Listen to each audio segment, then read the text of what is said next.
Okay. Well, and if you're busy, all I have to do is hit the this and then switch back to that. Yep. But, I saw the Jayson meeting that left it on the presentation. I'm today. Oh, you know what? I saw that. Yeah, you're right. You're right. They did. I saw that. All right.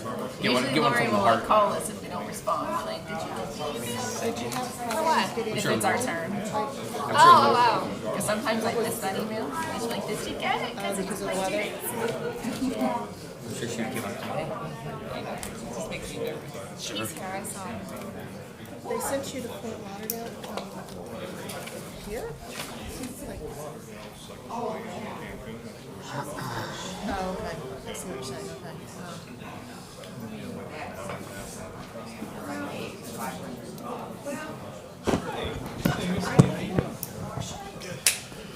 Was it good news? Oh, yeah, I sent you a text.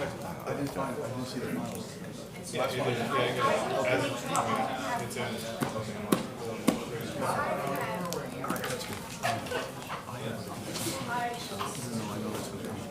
Pat's flashing. You're freezing. Pat's Oh, okay. Okay, let me move it over here. Okay. No, it's chill.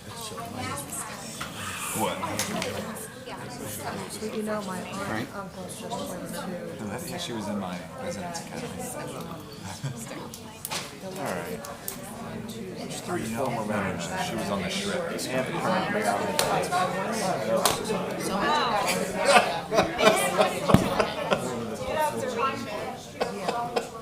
But because the delay here made him miss the plane in Newark. He got a flight out from Newark to Indiana.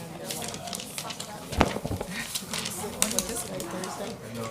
Something they emailed to us. Oh, yeah. That one I got. They're moving. They're like not staying. All right, good evening, everyone. It's 6 p.m. I'd like to call the meeting to order. It is June 13th, 2024. It's our regular council meeting. Lori, can I get roll call, please? Mayor Young, Here. Vice Mayor Sartori, Here. Councilmember Brandon, Here. Councilmember Painter. Here. Councilmember French. Here. Thank you. The invocation and pledge of allegiance will be led by Councilmember French. Thank you, Mayor. Everyone, please bow your heads. God, we gather here today with grateful hearts, seeking your wisdom, compassion, and especially your grace as we begin our meeting. We ask for your guidance in our discussions, that we may approach each topic with open minds and a spirit of understanding. God, help us to reflect the nature of Jesus and to make decisions that are fair and just. Give us the compassion to consider the needs of all members of our community and the ability to work together in harmony even when we face challenges. God, help us to remember that our purpose is to serve the people of Tequesta and that our actions and words should reflect your love and kindness. God, we thank you for being strong in our weakness. In Jesus' name we pray. Amen. Amen. Please stand for the Pledge of Allegiance. To the flag of the United States of America and to the republic for which it stands, one nation, under God, indivisible, with liberty and justice for all. Okay, can I get a motion to approve tonight's agenda? So moved. Second. All in favor? Aye. Great, we do not have any presentations tonight, so moving on to the consent agenda. Can I get a motion to approve the consent agenda? So moved. Second. All in favor? Aye. And just real quick on consent agenda item 3, I did want to just acknowledge and thank the Neils, I hope I said that correctly, for their donation to our police department wrapping the vehicle. It's very kind of them.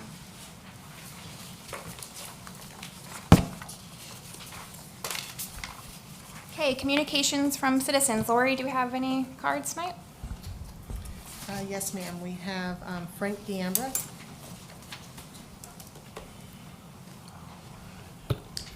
Good evening, everybody. It's nice to be back in these chambers.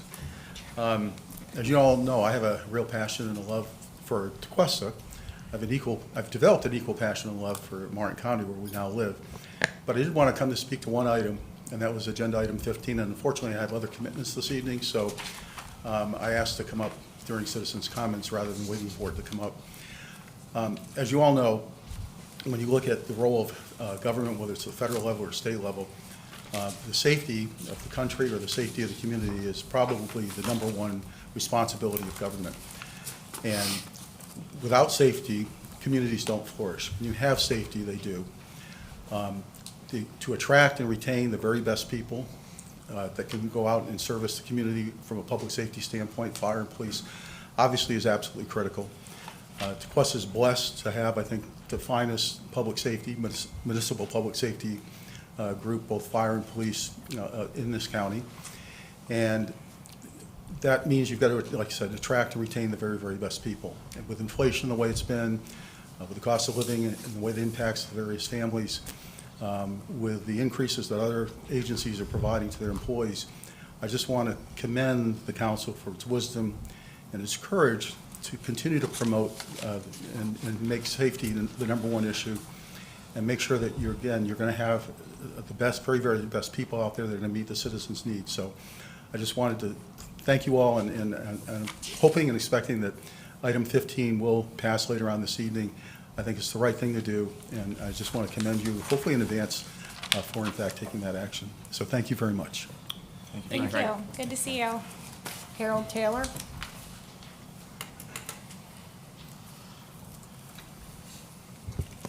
Harold Taylor, 13 Chapel Court. I'd like to address an issue that I brought up in the past. Nothing's happened so far. It's the new park we're putting on Seabrook Road. Still 2 FPL power poles on that site. I don't know whether the village has the responsibility to get FPL to take them down or whether the contractor does. But those poles need to be taken out before any more work is done on that park. The poles are taller than usual. They're buried in the ground further than usual because of the height. What kind of equipment a contractor or FPL directly would need, I don't know. But if we do the grading and they have to bring in some heavy equipment, we're gonna just be doing the grading again. Your park contractor's gonna probably want an amendment to the contract and to be paid for it. If we don't get the poles out, all we're doing is throwing away taxpayer money. That's irresponsible on the part of the village. We need to coordinate with the contractor and FPL and have those poles taken out. Anytime you do a construction job and there's something on the site, the first thing you do is remove what's there. I've worked construction for 28 years. I know all about it. It just needs to be done. And this council needs to live up to the responsibility and have somebody with authority coordinate the removal of those poles. Thank you. Thank you, sir. Thank you. Jeremy, I believe staff had looked into that in the past. I don't know if you have status update, but if not, could you look into it and email council an update? Yeah, we have addressed that. I'll get you an update to council, and we'll also provide an update to Mr. Harold Taylor, too. Thank you. Thank you. No other comments? Okay, any other citizen comment? Okay, moving on, communications from council. I don't have anything tonight. I'm good, Mayor. I do not have any as well. A few things. Was able to attend when our mayor had some emergency dental surgery, the Traffic Safety Awards. And I'm sure Chief Medina will do that, but I think it warrants being recognized twice. Corporal Hoysrat was recognized for his traffic enforcement efforts and the things that he has done, and just to hear the statistics, overwhelming. And so I was very proud of our VOT at that event. I also attended a North County-centric meeting of Discover the Palm Beaches, which is one of the tourism arms for Palm Beach County. And we talked about a lot of different items and issues countywide and kind of what they're doing and their 6 pillars for growth and attracting people. But we did discuss, and Discover the Palm Beaches will assist maybe with the Palm Beach North Chamber doing something when the bridge opens. To celebrate that, not only is it's a mechanical marvel, but the things that it will do for us, reopening the bridge. 9 of our 10 North County municipalities, US 1 runs right through it. and it's a great corridor to that. So it's exciting to hear that on a countywide basis, people will be focusing right up here in the North County. So I was excited to hear that. I think this was mentioned before, but on a monthly basis, we have League of Cities meetings that we attend, and I think it was mentioned last time, but our mayor, Molly Young, is first vice president for the Palm Beach County League of Cities. And so I want to say that because that's an amazing responsibility, and Molly has done so much work behind the scenes that people don't know to put Tequesta and keep Tequesta relevant in the forefront of county politics. So thank you, Mayor. Congratulations on that. Thank you. And I did have some resident communications, and I expressed it to the manager, but I just want to let our residents know that we do hear you. The Tequesta Bridge, it's got mold or stains on it or something, and it's not an easy lift to clean that. But I know that we looked at it from a budgetary standpoint because it requires some scaffolding, perhaps a barge. Can't just hang over the side and do that. But I just want to let our residents know that continue to reach out to me. We do hear that, and we are looking at that. It's just, it's not something you just take your public works guys down there and do that. So we are looking, we're looking into that and listening. So thank you. Hey, I just have one very exciting announcement tonight. The governor has approved the budget, and Tequesta Park funding did not get vetoed. So it's a big win. It's a big win. I want to thank council for all the work. That was a couple years in the making. So thank you for the support and hard work, as well as staff and our state legislators were a big help. Our lobbyist was a big help. So we'll be sure to thank them as well. Great job, thank you. Good stuff. All right, and with that, we'll move on to standing reports. Village Attorney. Thank you, Mayor. A couple things, and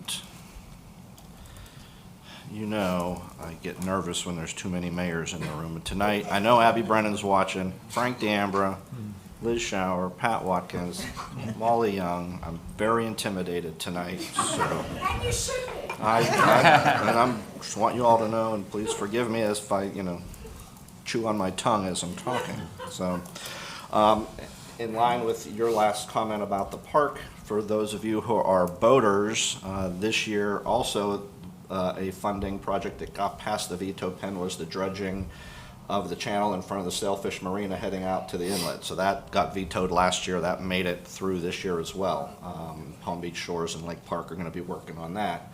So that was some additional good news for the boating community. I'm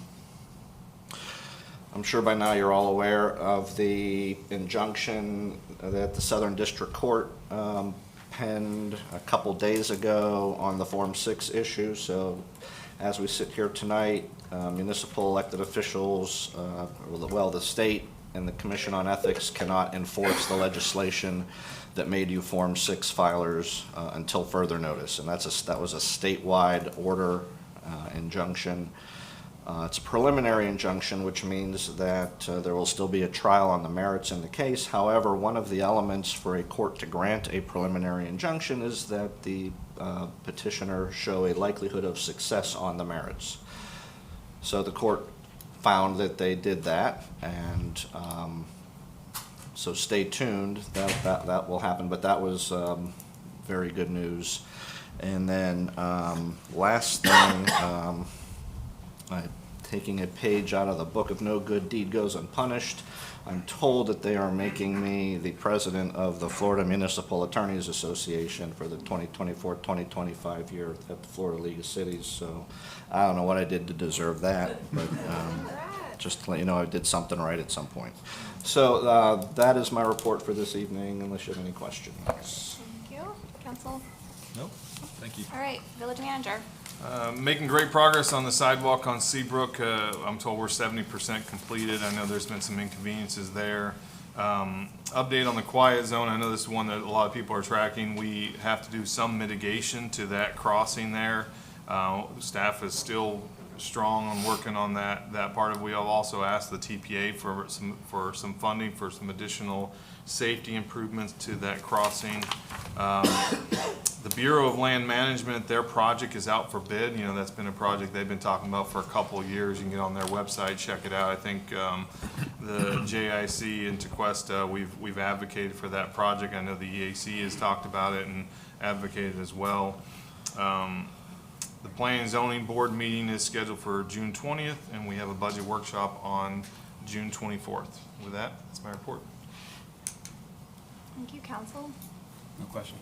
I think, Jeremy, just since you brought up the BLM property, I think they are getting close to opening the connection to the Northern Trail off US 1 in our municipal boundaries. Is that correct?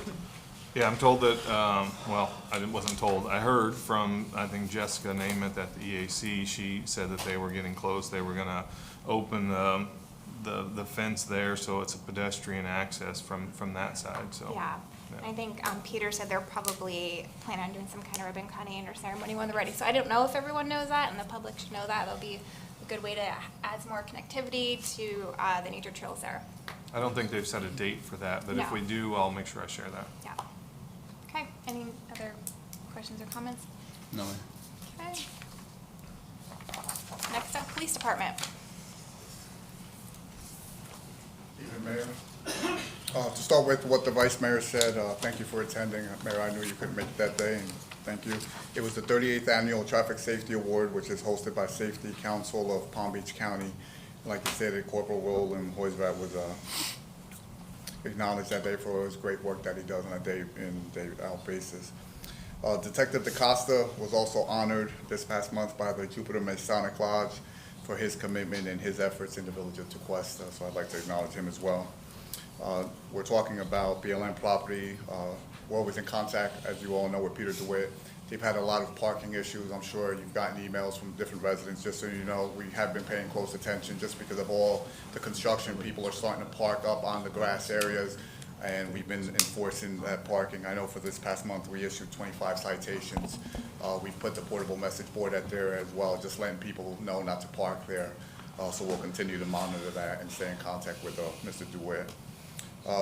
The last day of school, us along with fire, we had a balloon fight from the kids from Seabrook and Beacon. I'm not going to say who won, but it wasn't fire. So, it would be the kids, the parents, us, and then fire. Fire being last, but I'm not saying that. The guys and gals we have pictures. They're not very flattering of the police department hiding. The officers have been having Explorer meetings, as you all know. Last month you all approved the Explorers. We're moving along with that. Lieutenant Blanc, Corporal Hoisrat, Officer Pruitt that's behind me, Jada, have been having a lot of meetings putting it together. They actually had the van, we got it back 2 days ago, all ready to go with the vans, and with your approval today, through the consent agenda, we'll be putting the wrap on it, Police Explorers. We're excited about that, and we also thank Mr. Chuck and Sandy Neal for their generous contribution. We also put a flyer up there, and contrary to what my wife says, we do not look like a boy band, with the exception of Jada. But Maria did a great job with that poster. We'll be having our first recruitment drive June 18th from 6 to 8, and then we'll follow it up with June 20th, also 6 to 8. We'll be providing food and just getting to know the parents and the kids and what's expected of the program. So we're excited about that, and we're honestly looking forward to it. As excited as I am, there's no one more excited than Officer Pruitt. I mean, he's literally on the phone with us every other day talking about volunteers and people coming forward. We already have a list of volunteers that are coming forward, so we're very happy about that. The Nautical Club, as you all know, that kicked off last week. I want to commend Sergeant Korkowski, who does a phenomenal job with that. It started back in 2007 with then, I think, Officer Pike or Sergeant Pike.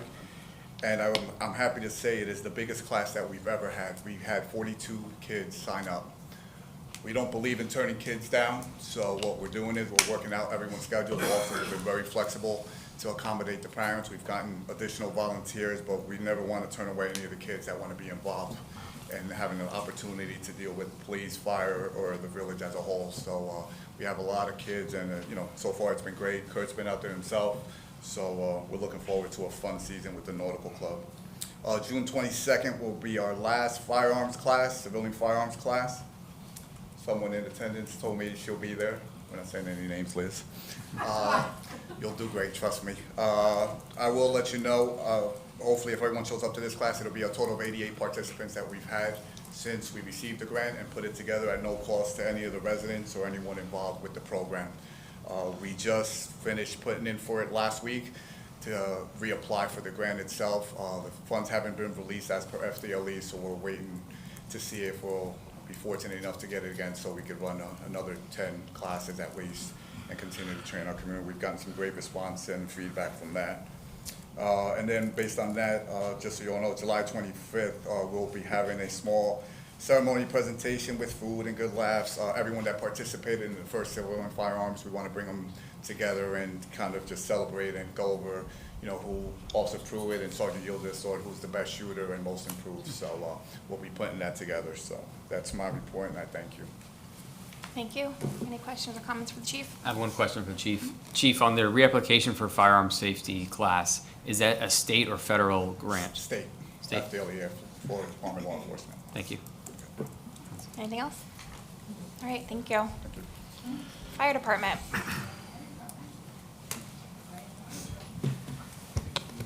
Good evening, Mayor, Vice Mayor, Village Council, Mr. Manager, Village Attorney, Village Clerk. You, of course, have my report in front of you. Some of the highlights, though, over the month of May was really our preparation for hurricane season. I know that's a bad word around here, but we do need to prepare. So we've met with all the senior staff. We had multiple meetings individually and as a group. And we also did a hurricane exercise. Hurricane exercise was a week-long event, which they answered questions based on the approach of a fictitious storm. We then met in the EOC and actually carried out an after-action review of what actually was going to happen and how we were going to respond to it. So that's what we did regarding emergency management. One of the highlights of the month, though, occurred at the Palm Beach County Emergency Medical Services Awards Banquet, where our very own firefighter, Angela Schumacher, received an Exceptional Service Award. We're all very proud of Angela. She's been with us for 25 years. She's an excellent paramedic, and she's actually starting to take even more steps into more of a leadership role. She handles our EMS logistics, and resupplies all the trucks and make sure we have enough stuff to go down the road on and take care of everybody else. She's also serves as an FTO on her shift, training some of our new paramedics. So once again, we're very proud of Angela, and it's a well-deserved award. That's her with Lieutenant Dodd there in the picture. Many of you were at our push-in ceremony for the new fire engine. So I'm proud to announce that that truck is in service and responding to calls here in Tequesta. So we were very excited to be able to do that. Training-wise, we actually did a couple of different things here in the month of May. One, we had some water rescue drills where our guys were actually able to go out and practice the skills and work with each other and try to make the team better. And the other thing, you're actually seeing pictures of a class that we brought in from Palm Beach State College. This is a ladder operations class, so they worked on ground ladders, of course. They did work on forcible entry, some roof operations, and vent deader search, something we do as hopefully a last resort in order to save somebody. So a couple other things that went on during the month, and actually into June a little bit, we had our badge pinning for 3 firefighters that got off probation. Again, we're very proud of those guys for going through the year that they went. That was Terrell, Powell, and Trotter. Excuse me, Trotter. We do have our Public Safety Awards Banquet coming up with the police department. That's on June 29th. And we will be hosting 2 dive rescue classes next month with your approval, of course, tonight on the consent agenda. And I think with that, that's going to conclude my report unless there are some questions. Thank you. Council? No questions. No questions. Thank you. Thank you. Thank you. Okay, and last, the utilities department. Good evening, council members, village manager. My name is David Tinoco. I'm with Utilities. I work in the water distribution, stormwater division, for those of you that may not know who I am. I'm part of the team that works behind the scenes to keep reliable, safe drinking water to all the businesses and residents within the village. In Martin County, 6 sections of Martin County, Palm Beach County, and Jupiter Inlet Colony. For today, you have Marjorie's monthly report in front of you. The 2 things I'd like to point out is that we got a good test this week with our drainage, stormwater. Both the hard work that I've gone through in preparation for the rainy season paid off. I've been driving around the village and we're holding our own, a lot of rain. So I was very happy to see that. I know the portal project, the stormwater improvement there, it's really doing really good. The Dover Ditch project, which is a shared project with the town of Jupiter, the permitting is ongoing. It's an Army Corps of Engineering permit, which could take up to a year. And then the water main replacement along Country Club Drive is gonna, maybe another month and a half, 2 months left. They're on the last street on Leeward's Way, and they're already installing services to the individual homes. So it's moving along. This week obviously was a challenge with all the rain. So, and that's all I have. Any questions? Council? No questions. No questions, thank you. Thank you. All right, thank you. Have a good night. Thank you. Okay, on to the regular agenda, under old business, item number 11, ordinance number 03-24, which is a second reading for a lien process for the water utility department. Thank you, Mayor. Ordinance 0324, ordinance of the Village Council of the Village of Tequesta, Florida, amending the Code of Ordinances at Chapter 74, Utilities, Section 7482, lien for unpaid service charges, revising this section to provide a process for the village special magistrate to impose delinquent utility service charges against the property service, providing each and every other section and subsection in Chapter 74 shall remain in full force and effect as previously adopted, providing conflicts clause, severability clause, authority to codify effective date, and for other purposes. This is second reading. Thank you. Is there a presentation tonight? I don't know. No, we didn't have a presentation. Okay. I know Mr. Tinoco and Mr. Dennis is here that can answer any questions you guys may have. We've talked about this at a workshop and at a previous council meeting. Okay, council, any discussion on this item? I do not have any comments. No, I think it captures everything we talked about at the workshop and looks good. Okay, Lori, any cards on this? No. Any public comment? All right, can I get a motion? So moved? Second. All in favor? Aye. Agenda item 12, ordinance number 04-24, which is to update our code to align with our charter in regards to vacancies on council. Thank you, Mayor. Ordinance 0424, ordinance of the Village Council of the Village of Tequesta, Florida, amending the Code of Ordinances at Chapter 2 Administration, Article 5 Elections, Division 3 Candidates, by amending sections 2-273 and 2-274 to conform these sections with vacancy filling provisions of the recently amended village charter, providing that each and every other section, subsection in Chapter 2 shall remain in full force and effect as previously adopted, providing conflicts clause, severability clause, authority to codify effective date, and for other purposes. This is also second reading. Thank you. Council, any questions, comments on this one? No questions or comments. Oh, all right. Lori, any cards? No. Any public comment? Can I get a motion? So moved. Sorry. All in favor? Aye. Aye. Agenda item 13, ordinance number 05-24, second reading of adding a private museum as a use in the C3 district. Thank you, Mayor. Ordinance 0524, second reading, an ordinance of the Village Council, Village of Tequesta, Florida, amending the Code of Ordinances, Chapter 78 zoning, Article 6 in general, Section 78-4 definitions, creating an entirely new definition for the term private museum, at Article 6, Schedule of District Regulations, at Section 78-178 C3 General Commercial District, to add private museum as a special exception use, and at Article 10, Off-Street and On-Street Parking and Loading Regulations, Section 78-705, required number of parking spaces, to provide the number of parking spaces required for these establishments, providing that each and every other section, subsection in Chapter 78 shall remain in full force and effect as previously adopted, providing conflicts clause, severability clause, authority to codify effective date, and for other purposes. Thank you. Jay? Good evening, Jay Hupch, Community Development Director. So this came before you last month, a vote of 3-2 in favor. I've got nothing further to add tonight. I'm here to answer questions as well as the applicant on hearing. Thank you. Just real quick, I know at the first reading of this, council had discussions of the definition and then potentially doing some distance requirements with the use. None were considered. It was passed as is. I don't know if that was council's intent or not.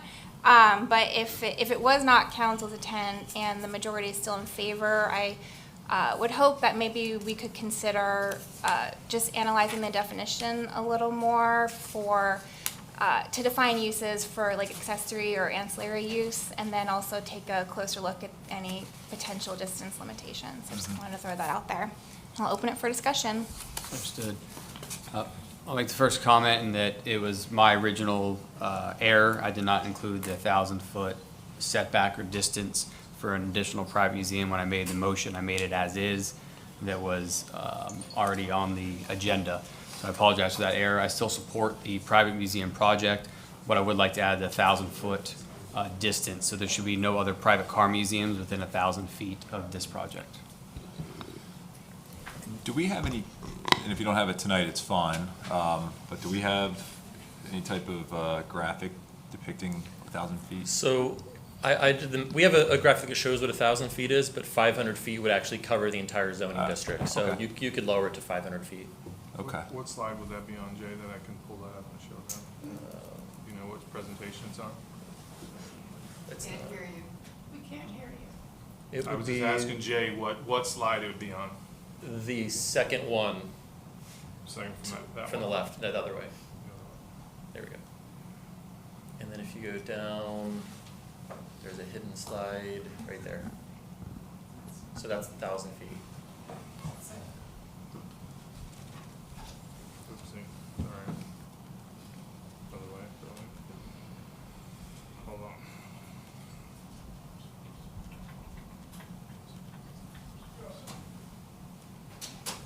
See if that works. So 500 feet takes us, is we in what, like we're on Glenview? Are we? I think you're still, are you It takes- completely out of the district with 500 feet too? It takes you completely out of the district. So Okay. the southern part of Cypress is maybe 200-300 feet away, and then if you go across Old Dixie, it's around 450. So 500 covers it. This one, as you see, it goes well into the mixed use district. I mean, it almost goes to A1. I mean, to US 1. And I believe the intent of the discussions was to limit any more on that district. So whatever that number may be, I believe that evening was the intent of those discussions. So we're adding this use for one property. Yes. Yes. Is that the best direction for council to go? I believe it is in this case. It specifically identifies this project as a private car museum and not just a museum. And that was the difference that was there. I believe the applicant went above and beyond in naming a private car museum and offering the language for the distance, so there can only be one in that district. Yeah, I mean, I'm still in favor of it. I mean, the radius isn't, certainly the 1,000-foot radius is not that important. I mean, 500 feet would suffice, but I have not changed my vote. And I had not changed my vote as well, because we had someone previously, shortly before this, that asked for the same thing, and we said no for a specific reason. There's no public good, and it's for private use, and it's favoring it. So I'm still a no. I was in favor of it at the last meeting. I'm still in favor of it as well, with the 1,000-foot radius. I guess it doesn't even have to be, it could be 500. I mean, It could be either. it's gonna be nothing, because what we're saying is that we're only allowing this one specific property to do this. So, I don't know how that would be defined.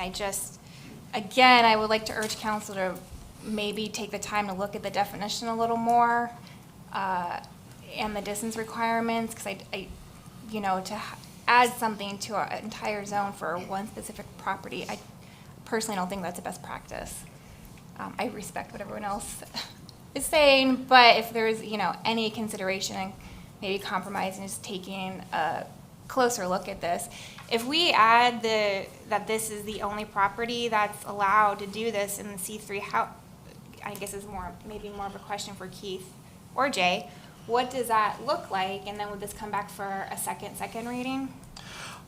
I would want to bring this back again because I would want to add that language to the title of the ordinance so it's very clear. It's not in the title now, and I think it adds a significant substantive edit to what was approved at first reading. So, yeah, it would be my recommendation to bring this back again for tonight I would consider the first reading with the distance separation, and then we would bring it back for another reading, which we would consider second reading with that substantive change. And the applicant is okay with coming back for a second reading if you choose to go that route. Okay. Yeah. Any other discussion? If it has to be legally that way, but I don't believe it's necessary for an additional reading, as the intent in that evening, I believe, was clear. I made the error in the language of the motion. I don't think the vote and discussion was unclear of what we were trying to accomplish. However, if it makes Keith feel more supportive that it's read again, that's fine as well. But I don't think it was unclear the intent. Okay. All right, are there any cards, Lori? No. No. Any public comment? All right, council? Someone want to make a motion So moved. with the additions that you'd like? Yeah, if we can be very clear on the motion. Yeah, I'm not gonna make this one. Yeah. So let me make sure I have it. We're going down to 500 feet. Is that correct? Okay. So do I need to get in the fact, do I have to, as part of the motion, do I have to state that it's coming back for? So would the motion be to approve with the addition of the 500-foot distance separation? And if that's the motion that passes, then I would re-advertise it and bring it back for second reading with that substantive change in the title and in the body. The motion would just be to approve with the 500-foot distance separation. To approve with the 500-foot lineal feet requirement. So moved. Second. All in favor? Aye. Aye. Opposed? No. Okay, moving on. Agenda item 14, consider approval of the brick donation policy for Remembrance Park and Village Hall. Jeremy?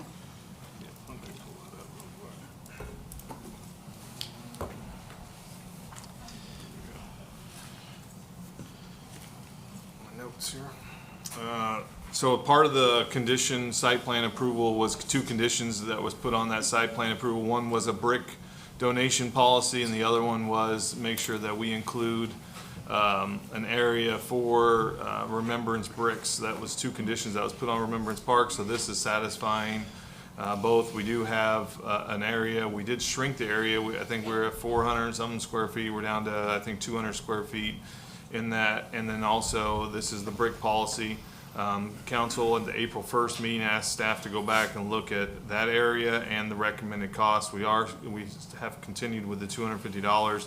That is a perpetual maintenance of the brick memorial, the engraving, the installation, and so we feel like that'll cover the cost for the perpetual maintenance that will go on for those bricks.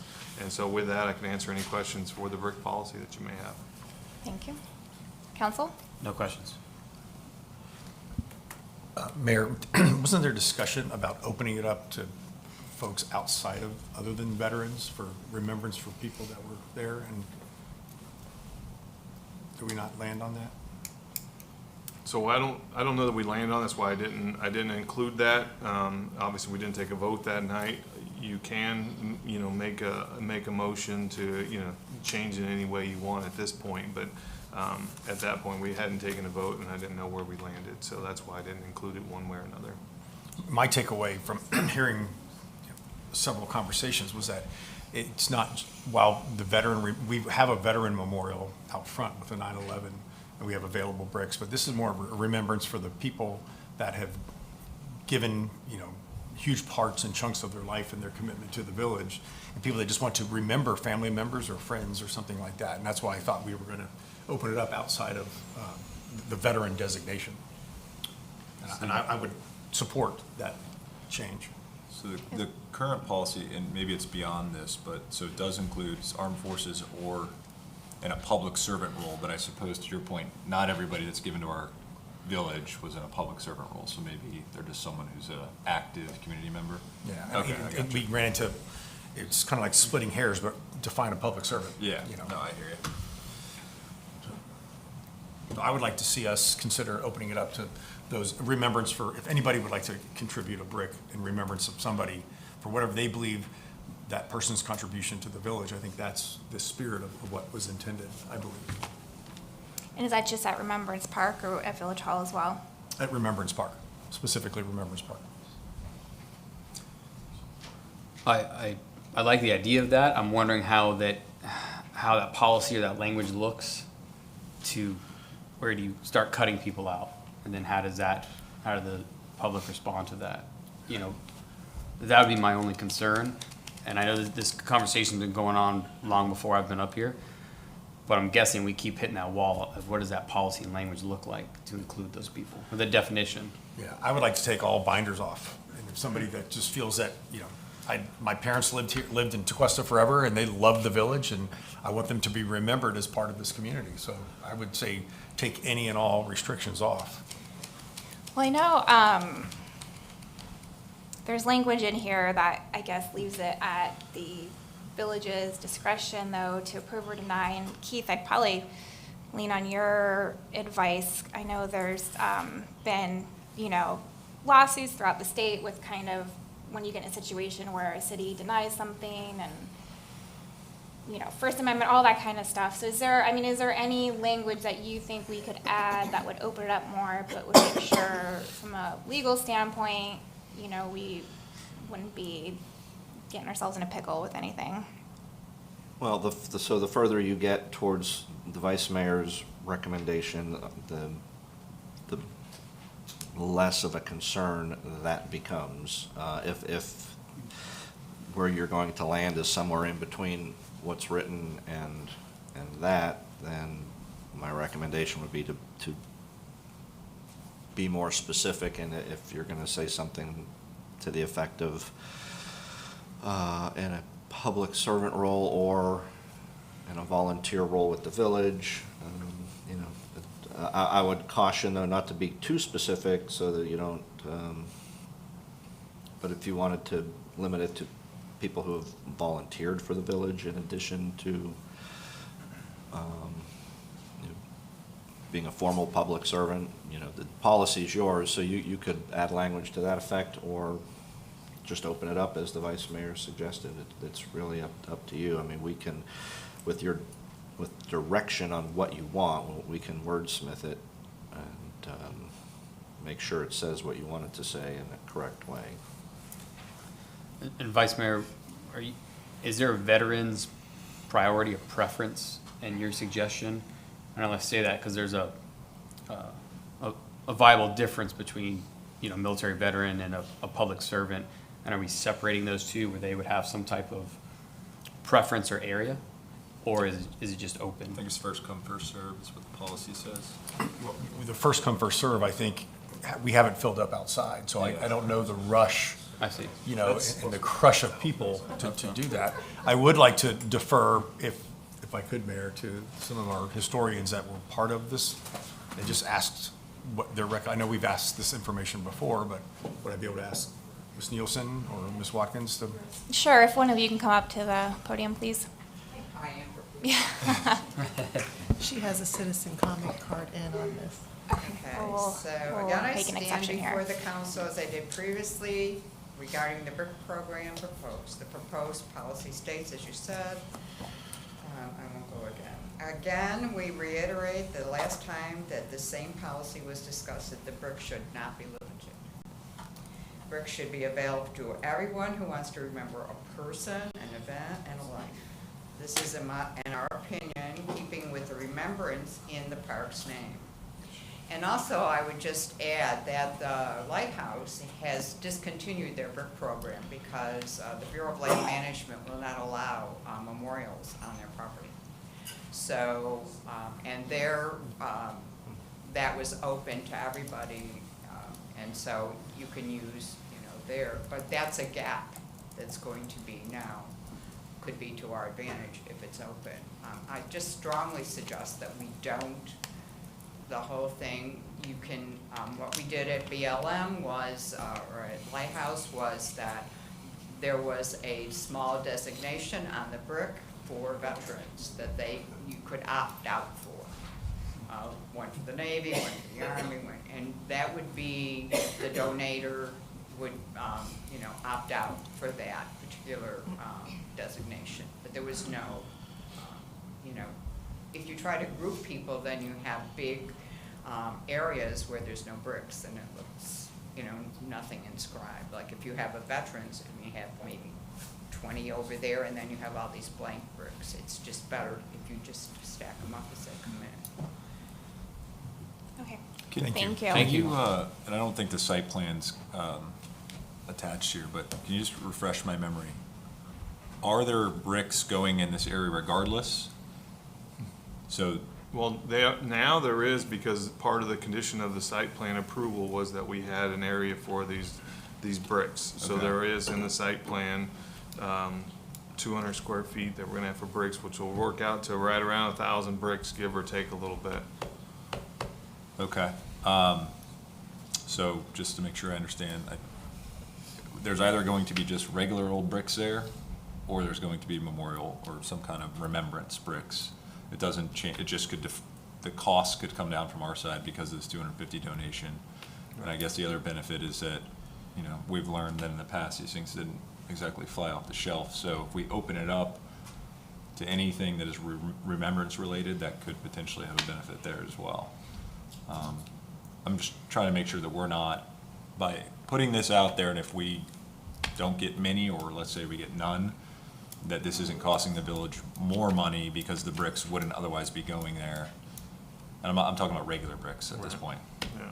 Is that accurate? We're spending, those bricks are going. Yeah. They're either gonna be paid for by residents or by Tequesta. I think to maybe help solve this issue, I think maybe we leave the policy, public servant, how it's worded for the ones out here in front of the Village Hall, over there Remembrance Park, as Ms. Nils has alluded to, that we leave it open for everybody, anybody who thinks, and I think that'll help solve the issue. I'm I think good with that. I agree. Perfect compromise, I Yeah. think, so. Councilmember Brandon? I just Quiet? think keep it simple. You're good? Okay. All right, any cards on this? Just so you guys can run Any around. other public comment? Guys, you can come up.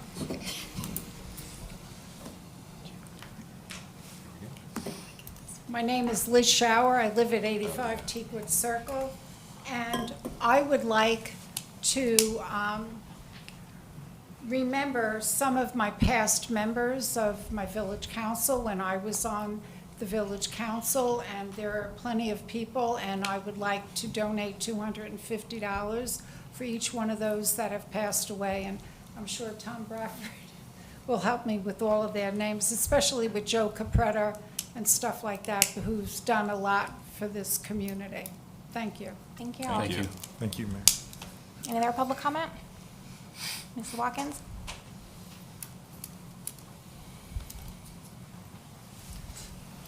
Good evening, Pat Watkins, 167 River Drive. I just wanted to offer, when I think it was the Village on the Facebook page first announced about the brick program, the first two comments were, "Oh, thank you, I'd like to have a brick."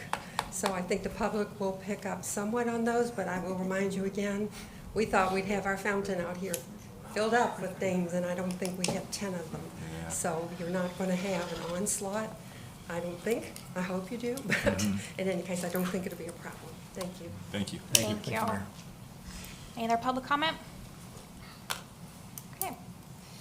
Can I get a motion with the amendments that we want to make? Mayor, make a motion to approve the ordinances presented with the instruction to open up and take off any restriction for the brick purchase, For just Remembrance Park. for Remembrance Park only.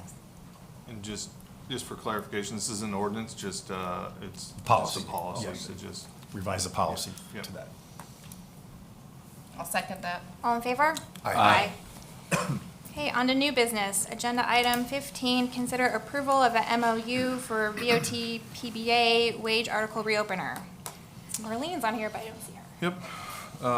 So as you guys know, the market for police officers is very competitive right now. Fewer officers out there, and pay increasing throughout Palm Beach County to hire and keep qualified officers, to the point where Tequesta was near the bottom of the 24 agencies we compared to. In the past several months, we were staring at several departures, and a credit to our organization. We were swift to address the issue, ensure Tequesta remains competitive in pay, with the goal to keep good people that serve and protect every day. This MOU calls for the PBA to bypass their increase as of October 1, and effective and ratified will increase the union members' pay by 11%. This increase will take us from the bottom of the pay scale in Palm Beach County to pretty close to the middle. This increase will keep us competitive and hopefully keep us in the middle of that range. And so with that, you have the agenda item. Thank you. Council, any questions or comments? I have a few comments. I've been in public safety my entire life. My father's in public safety his entire life, and a middle of a contract wage increase is a very rare thing. So I want to thank Chief of Police to bring it to our attention. the village staff for coming up with a solution to keep the officers that I think as a community, as a resident, we all love and appreciate what they do. I would also ask council and staff to apply the same data points and approach to general employees, including firefighters as well, when it comes to this type of competitive pay, especially in this market, in this area. Thank you. Any other council comments? Mayor, I am in support of this. In 2023, we had a charter amendment question which requires, which suggested that the only way that we could, our police and fire could be something other than independent, meaning go to the county or go to PBSO, would be by a vote of the residents. I believe 95 or 96% of the voters in 2023 voted in favor of that, to keep our fire and police independent. And this is something that comes along with that. You know, we lost one police officer, and if we were to lose two more, we are now at minimum staffing levels. And my job as an elected official is to look out for the health, the safety, and the well-being of our residents. And when we're at a minimum staffing level, safety and well-being, that'll keep me up at night. So I'm in favor of this. It's not an easy decision. I know that the village has identified a funding source for that for this year, and I appreciate that. So it's not coming out of our general fund. We have some excess earnings on our investments that we will use for this. But I think it's a bold move, but I think it's something that we need to do because, again, this is what our residents told us. They want to keep our people, our fire and our police independent, and part of that is pay. So I'm 100% in support of this. Thank you. Can I clarify that statement? It will come out of our general fund. We just have investment earnings that are covering those excess costs. So just for the Thank you for the record, make clarity. sure That's what I meant. Yeah, I just want to echo kind of what Councilmember French said, is that it's a really, big deal and big decision to reopen a contract, but, I think it was carefully analyzed, carefully considered, and, I'm confident it's definitely the right thing to do. So with that, any public comment? Oh, can I get a motion? So moved. Second. All in favor? Aye. Aye. Agenda item 16, conceptual presentation. Oh, I'm sorry. Come up, absolutely. On behalf of the police administration, I want to thank the council, the village manager, and Ms. Marlene Reed that helped put this together. I know it's a difficult decision, obviously, especially with so many things going on in the village, but when I sit back as the head of this agency and I get to come before you once a month and tell you about all the great things that the men and women behind me are doing, it's because of their hard work. So I want to thank you all. At a time where it's so hard to recruit and retain quality officers, this truly helps us a lot. So on behalf of the police administration, thank you. And it's not an easy decision, but I want to thank you on our behalf. And I think Brendan Keeler, the PBA attorney legislator. Thanks, Chief. Hi, good evening. Brendan Keeler, I'm legal counsel for the Palm Beach County Police Benevolent Association. My boss wanted to be here tonight, but he's on vacation with his family right now. But I think what wasn't touched on was the fact that when you lose your veteran officers, your seasoned officers to other departments, and there are a lot here in Palm Beach County, we bargained for the majority of them, my labor union, but you've put a lot of money and investment into your current officers when it comes to training. So when you lose them through attrition or to other agencies, you're throwing money out the window, all those certifications, things like that. So I know it's already been approved, so really what I say doesn't matter. I'm a lawyer, so I can probably talk nonsense for hours here. But I also wanted to extend our gratitude on behalf of our members, not just the members here in the village, the Village Police Department, but on behalf of our close to 5,000 members here in the Palm Beach County, and Martin County and St. Lucie County, for you doing the right thing. I'm biased, obviously, but I can tell you as someone who is a lead negotiator for agencies throughout the county, here and north of here, you by making this decision, you're keeping up with the market, and it's the wise decision to invest in your employees. And that goes beyond just the police department, so you want to keep your good employees. So thanks again. Thank you. Appreciate the Have a comments. nice night. Thank you, Brent. Thank you. Okay, agenda item 16, conceptual presentation by 2GHO for repurpose of the former Bank of America property building. Jay Hupsch, Community Development. So this is conceptual for the old Bank of America building at Tequesta and US 1. You all are familiar with this property. I believe this is the fourth conceptual to come before you in the past year or so. One of them was previously pretty similar. It was medical office with a fast food restaurant. However, the fast food tenant wasn't mentioned. This time it's mentioned as Chipotle.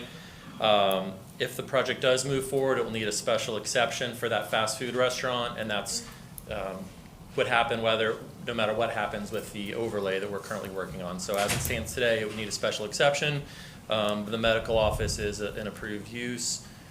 Troy Holloway from 2GHO is here to give a presentation, and I'm happy to answer any questions after that. Thank you. Thank you.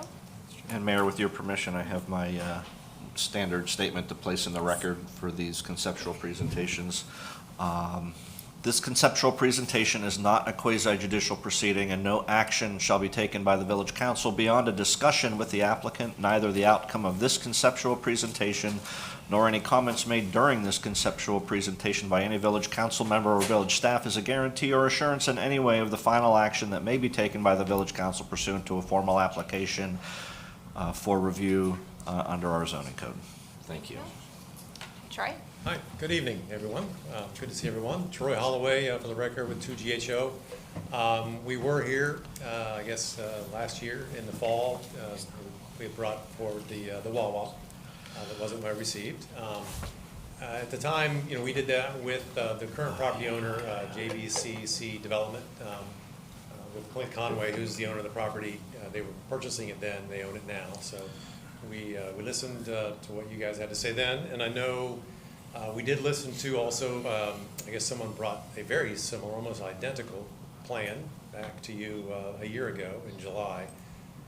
It's amazing how similar it is. We didn't know that, but we did listen to that meeting, and we have hopefully addressed some of your concerns, maybe not all of them in this presentation.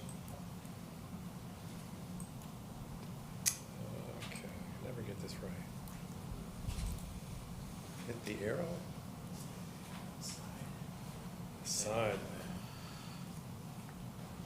There we go. Thanks. This is a redevelopment of the existing vacant parcel. It's about a 6,100 square foot building currently with a 3 existing drive-through lane structure on that building. It's on a 1.4 acre property located at 150 Tequesta Drive, which is on the southwest corner there of Tequesta Drive in US 1. The property currently is zoned mixed use. Within your proposed US Highway 1 overlay district there. The redevelopment proposal consists of a 3,799 square foot medical office use. They don't have a user for that, so it could be medical office, could be professional office. And then a 2,300 square foot fast food restaurant, which would be the Chipotle with an outdoor seating area as well.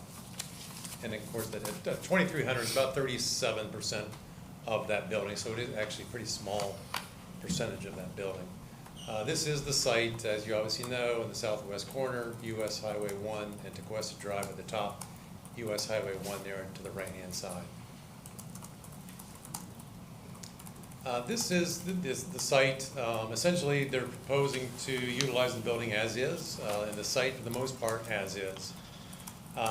We are, in the yellow there, that is the large 3 drive-through lane structure, and the plan is to get rid of that structure. It's pretty bulky and large.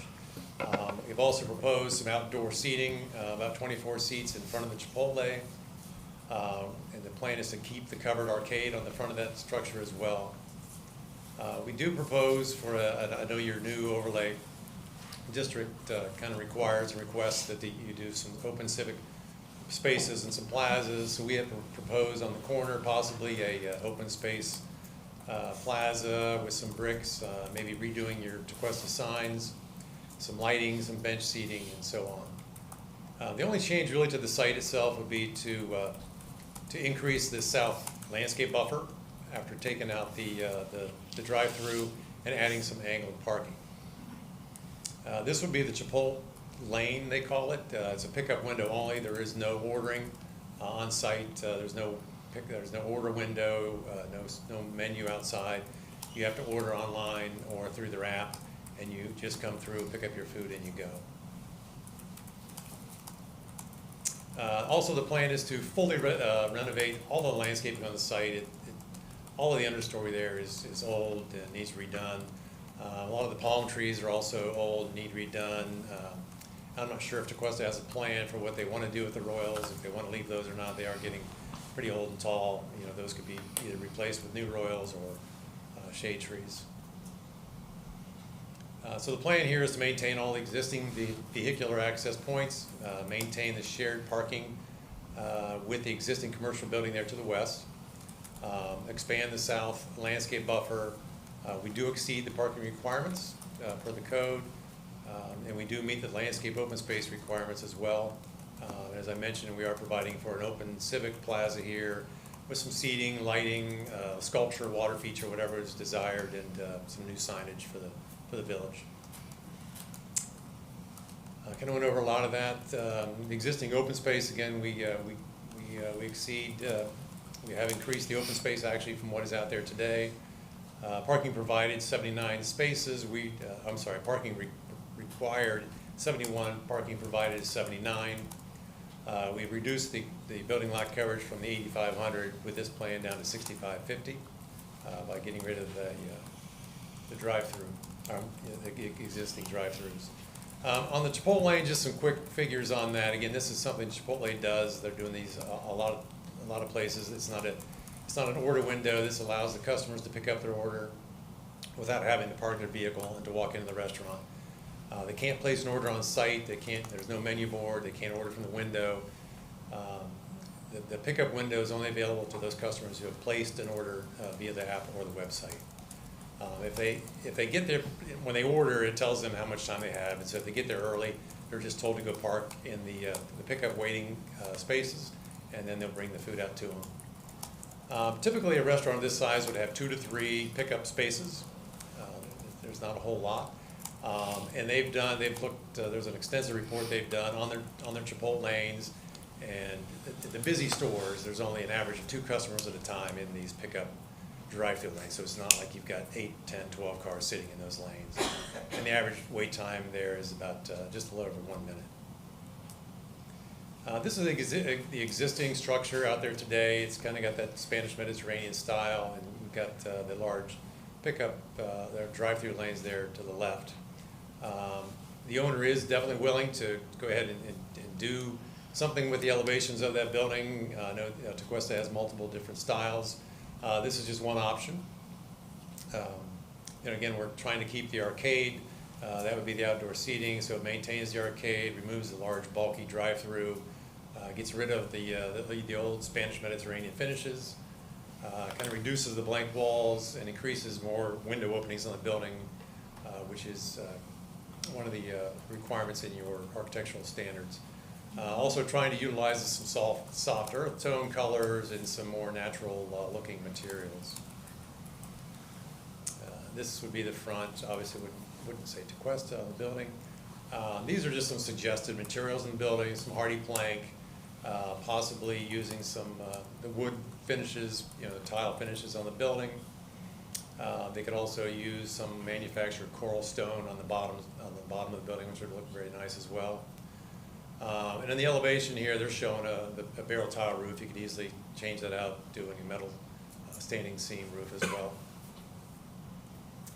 On that blank wall there, they could do more windows, or you could also possibly do a living wall, which would be really nice in the building.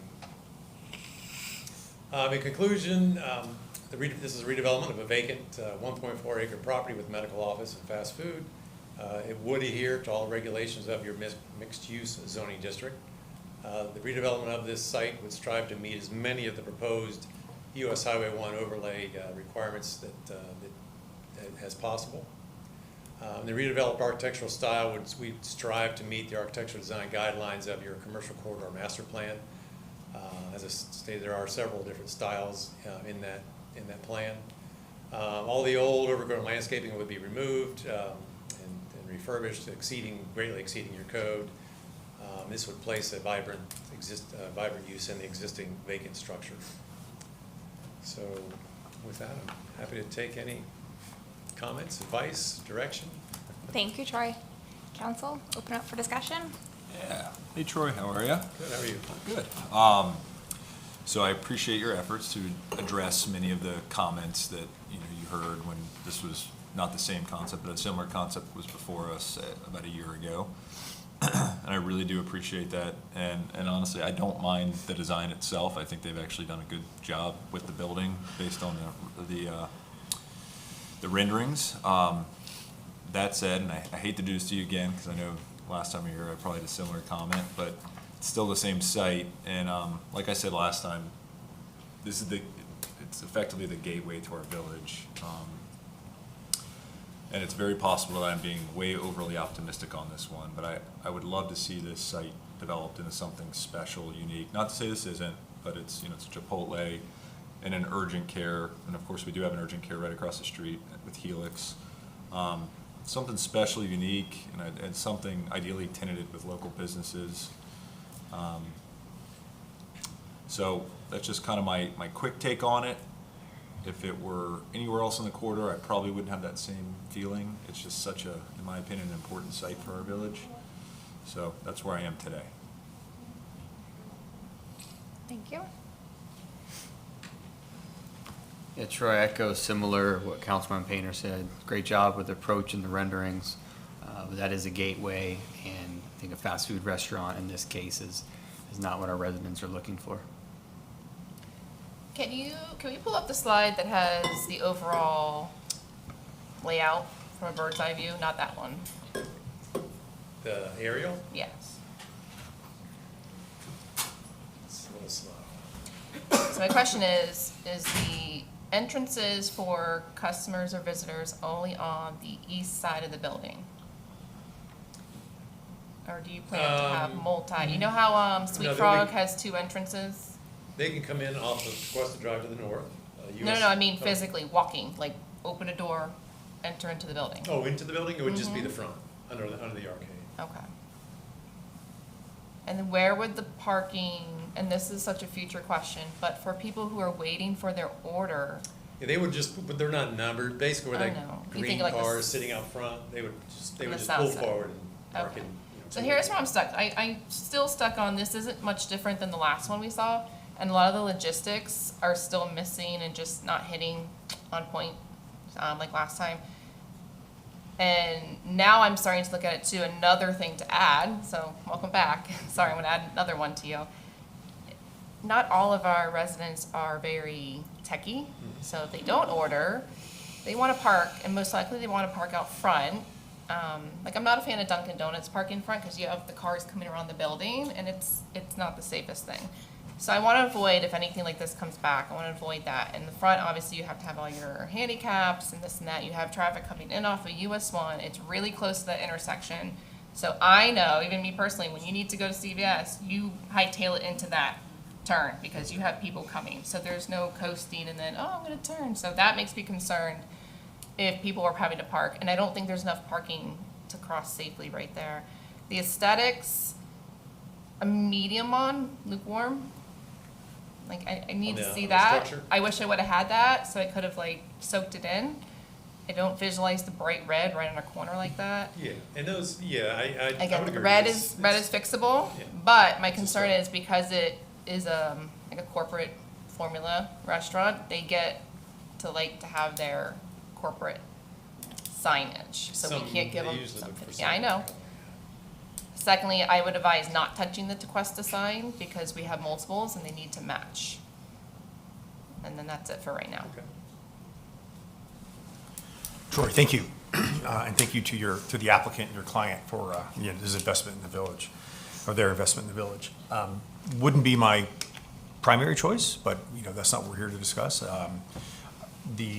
I voiced my concerns at the last presentation for this parcel. The fact that it's a pickup window and not a drive-through, because you've got CVS that would go west on the property, and this coming east. You've got the school behind there that might be doing drop-off. I just see this confluence there that is a concern, as well as traffic coming south on US 1, turning in there.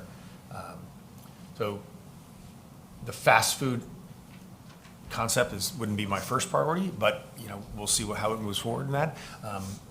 I am more in favor of a pickup window versus a drive-through, so that is an improvement. I like the corner improvement, the civic open space, I like where that is. As Council Member Brandon talked about the color scheme, I think that it is what it is, and we'll kind of, if we get to that point, we'll have to deal with that, but. We can work through that easily. But not my first choice, only because, as has been said by two other members up here, it kind of is the gateway, and, that's why I was adamantly opposed against the Wawa. And when this concept came back before, I wasn't very high on it, but, again, I want to see this parcel developed, because I don't like the way it looks now. We've got dead palm fronds on the ground, got a number of resident complaints about that. So thank you to your client as well for cleaning up. You don't know when the palm fronds fall, but I'm looking forward to seeing this property and the whole property develop. So not my first choice, but let's see where it goes. Okay, thanks.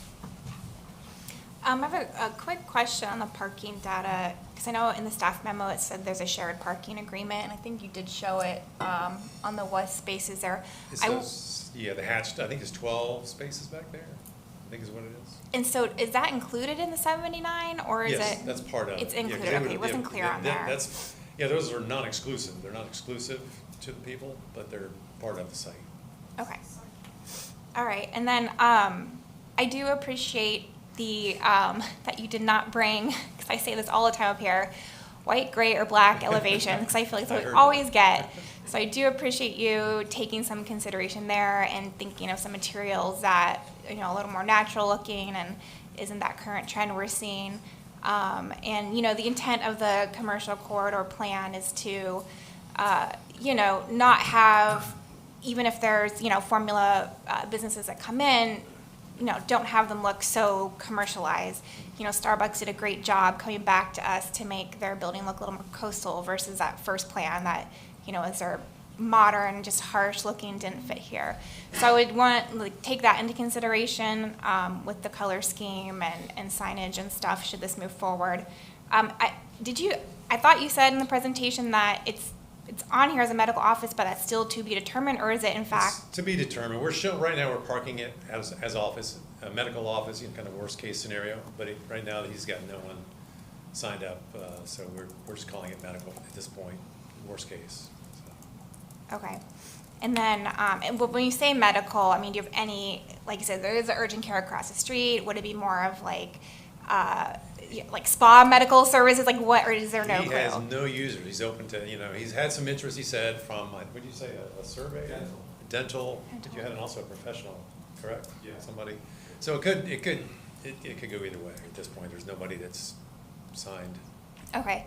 And I really like the landscape improvements. I think, it's a great opportunity to add that outdoor seating and that civic open space. I agree with my fellow council members, that is a gateway.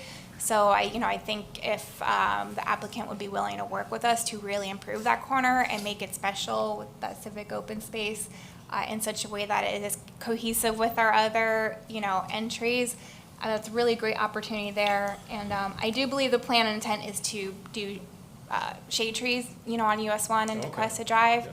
So if there's any way that could be considered, should this move forward, again, great opportunity there to just really improve that corner. Sure. And then I know, the drive-through, I don't know if this is in our current code or if this is in the commercial corridor plan, but it does talk about screening the drive-through lane. I know this is a pickup lane technically. I don't know, if the south landscaping would be robust enough to kind of screen it, but. Yeah, we could definitely add some more. Like I said, we've almost doubled the width of that buffer as it currently is, and we could definitely pack as much as we could in there if this plan goes forward, for sure. Okay. And then what is the potential timeline? I know one of my big concerns when this was originally, not the Wawa, but this kind of similar concept was brought to us, was the bridge had just closed, and so we're really sensitive to our current business community, and adding some of those uses at the time seemed very competitive when we were worried how our business community was going to do with the bridge closure. As of now, they are still on track to open one lane each way November 10th, which kind of alleviates that concern. So what would be the timing should something happen with this property? That's a good question. Probably Sir, if you, would you mind coming up the podium and just stating your name, please? Clint Conway. It would be as soon as possible. Okay. Good answer. Very straightforward. Thank you. Okay.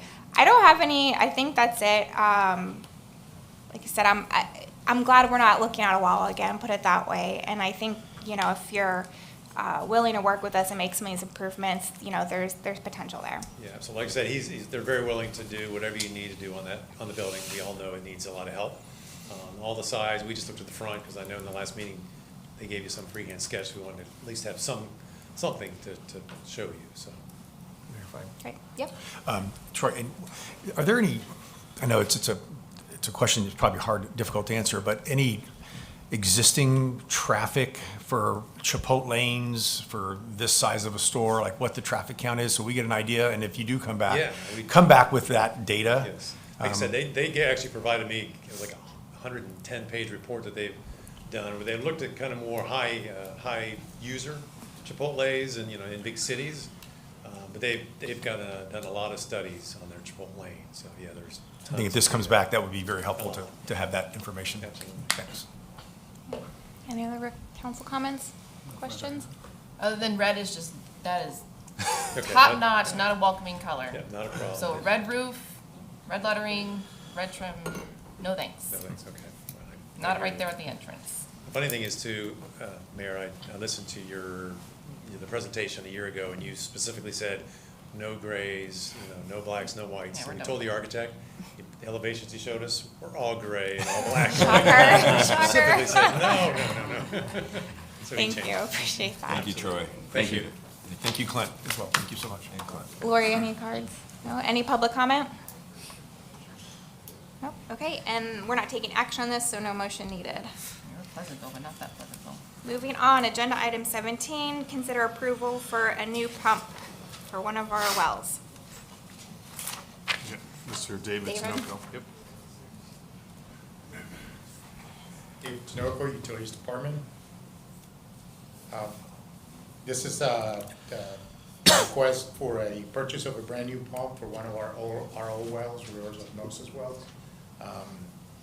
This is designed as a sole source because it is important, it's a critical piece of equipment, and we want to maintain uniformity through all our 4 RO wells, which is why, you know, we are recommending the purchase of this pump as a sole source to maintain that uniformity. The inventory of parts makes it easier because it's such a critical piece of equipment to maintain water, you know, to the residents. We want to have, you know, a good inventory of parts and interchangeable parts in time as well. So that's what that is for. One thing that I do want to point out, 2 pumps were budgeted originally. One has already been rebuilt, so there will be some savings on that. Great. And this pump that is being recommended to be replaced was evaluated by the pump distributor, and that's their recommendation as well. Okay. Thank you. Council, any questions or comments? No comments. No. So, just a quick question, and I'm sorry, you probably said this, but, so the current pump is operable, it's just a matter of making sure we have uniformity amongst our It needs to be equipment? replaced, it has been evaluated Mhm. by, you know, a professional evaluation, and they are recommending that it be replaced. Okay, okay. Yeah. All right. No, And wear and tear has been in place since 2007. And I assume it's, as you said, it's hard to find replacement parts at this point. Yeah. And Okay. the reason you want to replace it with the same style that is there right now is because otherwise you have to retrofit Yeah. a lot of the other components that would increase our costs. So- Understood. Okay, thank you, that's all I got. Sure. Lori, any cards? Not for this item. Okay. Any public comment? Okay. Can I get a motion? So moved. Second. All in favor? Aye. Agenda item 18, consider approval of a piggyback agreement with Johnson Davis for the final relocation of our RO discharge main. In that one, I do want to give one update. We've been trying to get the amendment for the extension, the final extension of the contract, and we actually received it this afternoon, so everything is in place now. We are under time constraint from meetings we've had with the bridge builder, US 1 bridge builder. It's going to be a moment's notice that they're going to tell us you have a week to come in now and relocate your concentrate. So this is an effort to try to be ready. So when we get that call, we've been in contact with Johnson Davis to make this happen within that timeline that they're giving us. So this is kind of the most important component, but everything else behind it, it's already in motion and in place. So this contract will allow us to piggyback the Palm Beach County contract to get this work done and meet the deadline for the bridge. Okay, thank you. Council? One question, the amendment was for the continuing of construction. It wasn't amending any dollar amounts. The dollar amount stays the same. Exactly. On the I'm agenda? not sure. I would have to get back with you. Yeah, the way that I understand it is we are waiting on the signed piggyback agreement from Palm Beach County in order to, so typically we would include that as part of your backup. We didn't have that, so condition of approval for this was gonna be approve it, and then once we get that, that would be a part of the condition is that we have that signed contract. And from what I'm understanding, we have that signed contract, piggyback contract now. So while it's a condition, I think we should be all good, but the price should still be at the $191, $499, $43. Okay, and we're approving the 191, and we're assuming it's well, it's going to stay that way, or we have to amend that portion of the agenda item. Yeah, right, at this point, you can approve the agreement with Johnson Davis. I'd say, because we didn't put in the backup, have a condition that we have the fully executed piggyback agreement. That's your motion if you choose to do that. Understood. The price as is, that has not changed to my knowledge. Understood, And thank you. if it did, I would bring it back to you, or we'd go through the proper purchasing process to amend that. So, but at this point, that's not the case. It's just the condition that we need the signed contract from Palm Beach County. If the cost comes back to be slightly above or under, will that hurt the contract or the work that's being done by any case? I guess my goal here is so we do not delay the work that's gonna be done. So, Right. because the piggyback stays. So our purchasing policy allows us some amendments to this, and I think it's like up to 25% of the cost if it came about. So we do have a little bit of flexibility, but to my knowledge, I don't think the cost is changing, so I think we're gonna be okay. But you're right, we do need to move quickly on this, so that way, as they're doing that project, if not, they're gonna do the project and we're gonna be stuck without that relocation. We're gonna do it ourselves, and it's gonna be, probably 5 times the cost. So I think it is important that we move fast, and we'll make sure that we don't miss the boat. Understood, thank you. I don't know if that's a pun or whatever. I think it but- was. You've been waiting all night. Yeah. Thank you. Yeah, and this will be the last phase, so hopefully we'll be done for a while, so the next new bridge. Thank you. Not in my lifetime, I hope. Any other council comments or questions? None. No, any cards, Lori? Yes, Tom Frankel. Good topic for 19. That was a mistake. Okay. Any public comment? Okay, can I get a motion? So moved. Second. All in favor? Aye. Thank you. Okay, agenda item 19, ordinance number 1-24, first reading for the commercial overlay districts. Longest title ever. Good luck, Keith, yeah. Thank you, Mayor. Ordinance 124. An ordinance of the Village Council, Village of Tequesta, Florida, amending the Code of Ordinances at Chapter 78 zoning to adopt new overlay zoning that implements certain recommendations contained in the October 2022 Village of Tequesta Commercial Corridor Master Plan as prepared by the Treasure Coast Regional Planning Council and adopted by the Village Council on November 10th, 2022, specifically amending the following sections.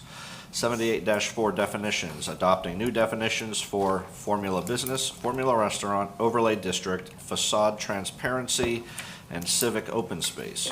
Section 7896, discontinuance of nonconforming uses by adding language to explain the continuation of nonconforming uses in an overlay zone. Section 78-176, C1 neighborhood commercial district by adding permitted and special exception use regulations applicable to overlay zoning. Section 78-177, C2 Community Commercial District by adding permitted and special exception use regulations applicable to overlay zoning. Section 78-178, C3 General Commercial District by adding permitted and special exception use regulations applicable to overlay zoning. Section 78-180 MU Mixed Use District by adding permitted and special exception use regulations applicable to overlay zoning and resolving any conflict between mixed use zoning and overlay zoning in favor of overlay zoning. Further creating an entirely new Article 6, Division 3 entitled Overlay Districts, with new code section 78-201 through 78-204, adopting section 78-201 Tequesta Drive overlay, creating and defining this overlay district, providing purpose and intent, providing design, setback, facade, parking, formula business and restaurant, open space, and landscaping guidelines, providing for payment in lieu of certain open space requirements, providing for waivers, resolving any conflict between general regulations and overlay zoning regulations in favor of overlay zoning regulations.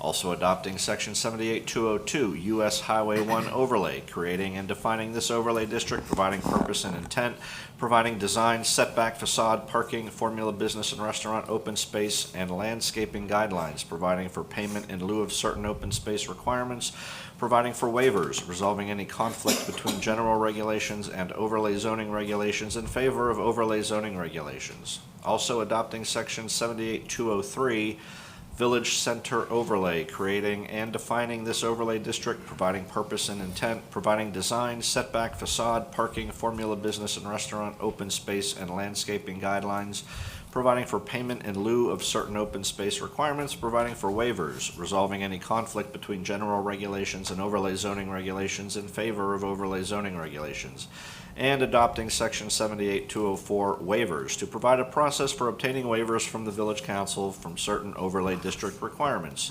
providing for an application and providing criteria for the granting of a waiver. Providing each and every other section and subsection of Chapter 78 shall remain in full force and effect as previously adopted, providing conflicts clause, severability clause, authority to codify an effective date, and for other purposes. Thank you, Keith. Yes, ma'am.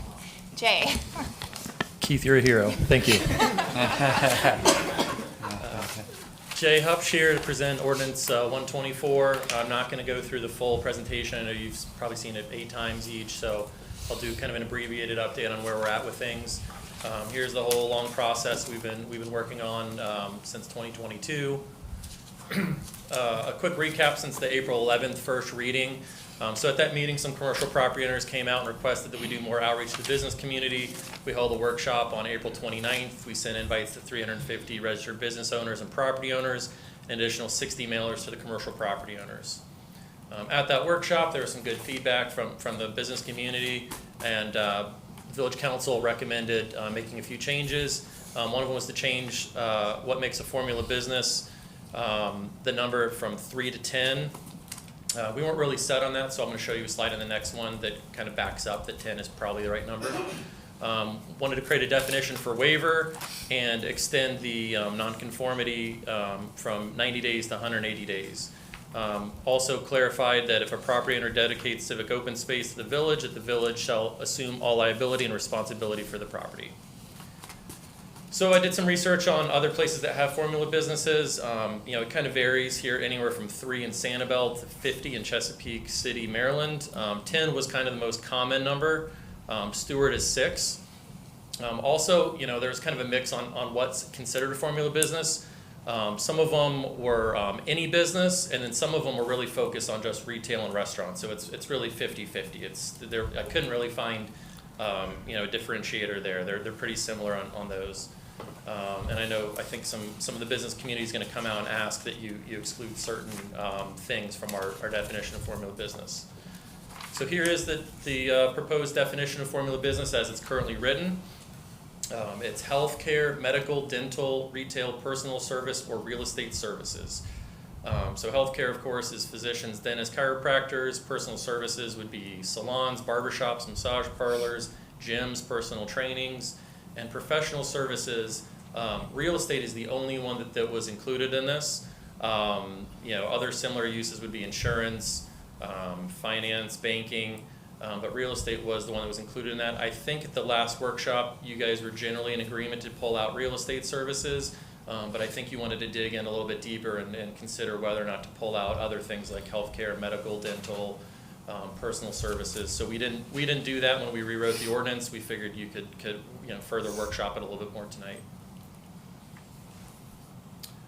This went back to the LPA on May 16th. So they voted to recommend approval by a vote of 3-1 with the following conditions. And I also believe you guys were, the council was supportive of these 3 conditions at the previous workshop, to update the definition of civic open space, to say that it means an outdoor area is maintained as an urban amenity and accessible to the general public during reasonable hours. The LPA doesn't want people to or business owners to have the civic open space open at 2 in the morning or 4 in the morning. So that's a good addition there, we think. Also, just to clarify, the Planning and Zoning Board does review and make recommendations on waivers to Village Council. That's kind of implied, but we're fine with codifying that. And the LPA also wants to make sure that the council does not have to accept dedication or liability of civic open space. So that's those. The 3 that I think the council wasn't fully on board with was to reduce the size of properties that are eligible to request a payment in lieu of civic open space from 2 acres to 1 acre. They wanted to make it clear that civic open space cannot have artificial turf, and to establish a criteria when the 80-20 residential commercial mix can be relaxed in MU district. At this meeting, they have 2 new recommendations that they added. The first one, it's a pretty lengthy update on our the definition of waiver that Keith and I came up with. I have no issues with it. It just further clarifies a few things in the waiver, kind of making it clarifying that an applicant has to really explain why the waivers are needed, and kind of so that council has to provide kind of a formal opinion on that during the approval process. Number 8 was to exclude the Village Center overlay from the adoption of the ordinance and continue working shopping code changes with the owners of the Paradise Park property. So at that LPA meeting, the owners of the Paradise Park property came out. They said that they're generally in agreement with a lot of things in the overlay, but there's a few things that they have some heartburn with, and that they'd like to continue workshopping with the village on. They have stated that they could potentially create a much larger civic open space or park space on their Paradise Park property if the code could be tailored a little bit more to what they're looking to do there. I believe they're here tonight, so I'm sure you'll hear from them after I'm done with my presentation. But ultimately, the LPA did vote 3-1 to recommend pulling the Village Center overlay out of the ordinance and continue workshopping it with the property owners of Paradise Park. So here's the process. Went to LPA, then went to Village Council for first reading, then the workshop, then back to LPA, and then here we are at first reading again. If it passes tonight, we'll go forward to second reading on July 11th. That's all of my presentation. Happy to answer any questions, and I believe you can have a lot of public comment tonight. Thank you, Jay. All right, Council, I know we've had a lot of discussion on this one for the past 2.5 years now, really. Would council be open to hearing public comment first tonight? I would love that. Yes, that would be great. Okay, so we'll take public comment first. Lori? Tom Frankel.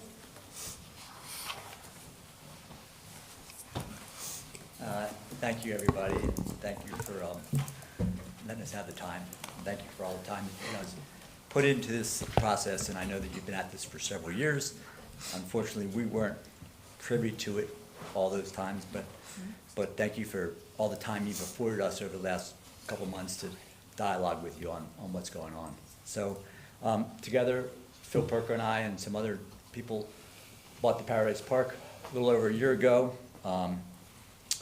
Paradise Park, as you all know, is a pretty significant piece of property in the village of Tequesta. It's the largest mixed-use undeveloped property, and it could really be something special. We realize you've put a tremendous amount of time into this zoning overlay, and for the most part, I think it's great. There's so many positive elements that are incorporated into the plan, especially from the design criteria standpoint. I think it's long overdue and well thought out. It's great. However, as you know, we've been here before, there are certain things in the ordinance that we feel have a significant negative impact on the value of our property. And to rehash them, formula businesses.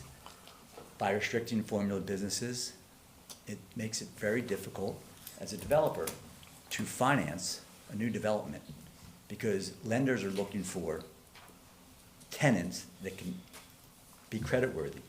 And if you're gonna deal with mom and pop businesses, it's not gonna happen. So that hurts the value of our business, of our property. Requiring a set aside for land is a taking. At least we've been advised it's a taking. You're taking land, what do we get? Nothing.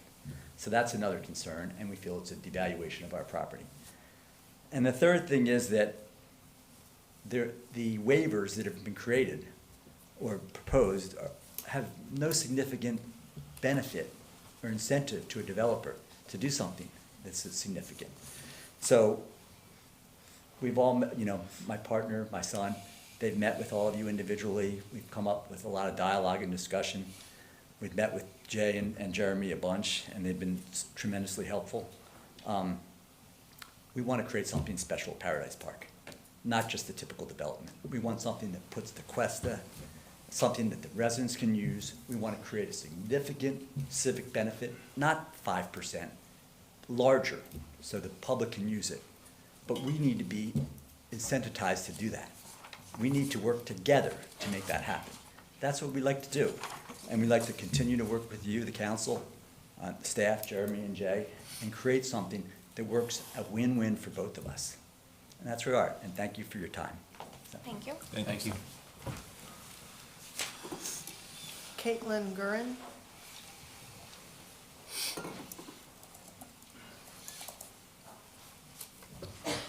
Good evening, Mayor, Vice Mayor, Council. My name is Caitlin Guerin. I'm an attorney with the Gunster Law Firm here on behalf of SWNC Tequesta Village LLC. They own the property at 221 US 1. It's the property with Hog Snapper and TBC. It's one of the main shopping centers in the proposed US 1 overlay district. SWNC just recently purchased this property and just recently became aware of this proposed ordinance.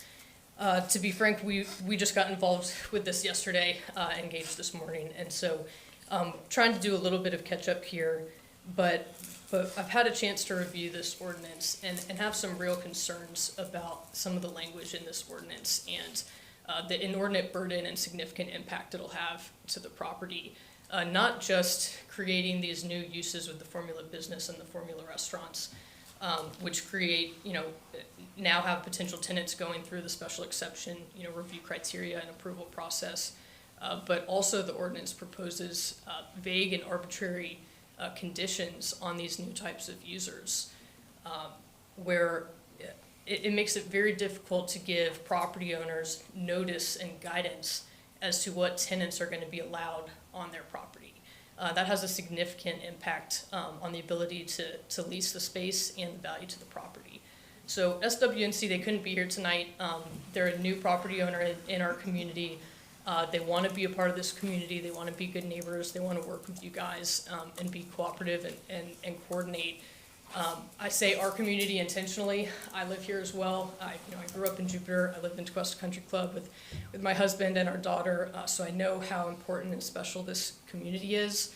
I know what an undertaking it is to try to develop these types of land development regulations to really implement the vision for a community like Tequesta. We're very fortunate to have Mr. Hopsch come join the village. I was glad to see he was on board. So I know you all have spent considerable time, working on this, and I can appreciate that. At the same time, it's incredibly important to balance and consider and protect private property rights during this process. And we have some really significant concerns about the impact to the properties with these new overlay districts. And so tonight, we're really just requesting to postpone consideration of this ordinance, to give us some time to review this, to meet with you all, to meet with your staff, and see if we can find, a resolution that works for the community, which also includes, these private property owners that are within these overlay districts and again are going to be impacted by this ordinance. So I appreciate your time tonight and look forward to hopefully working with you guys. Thank you. Thank you. All right. Rob Steiner.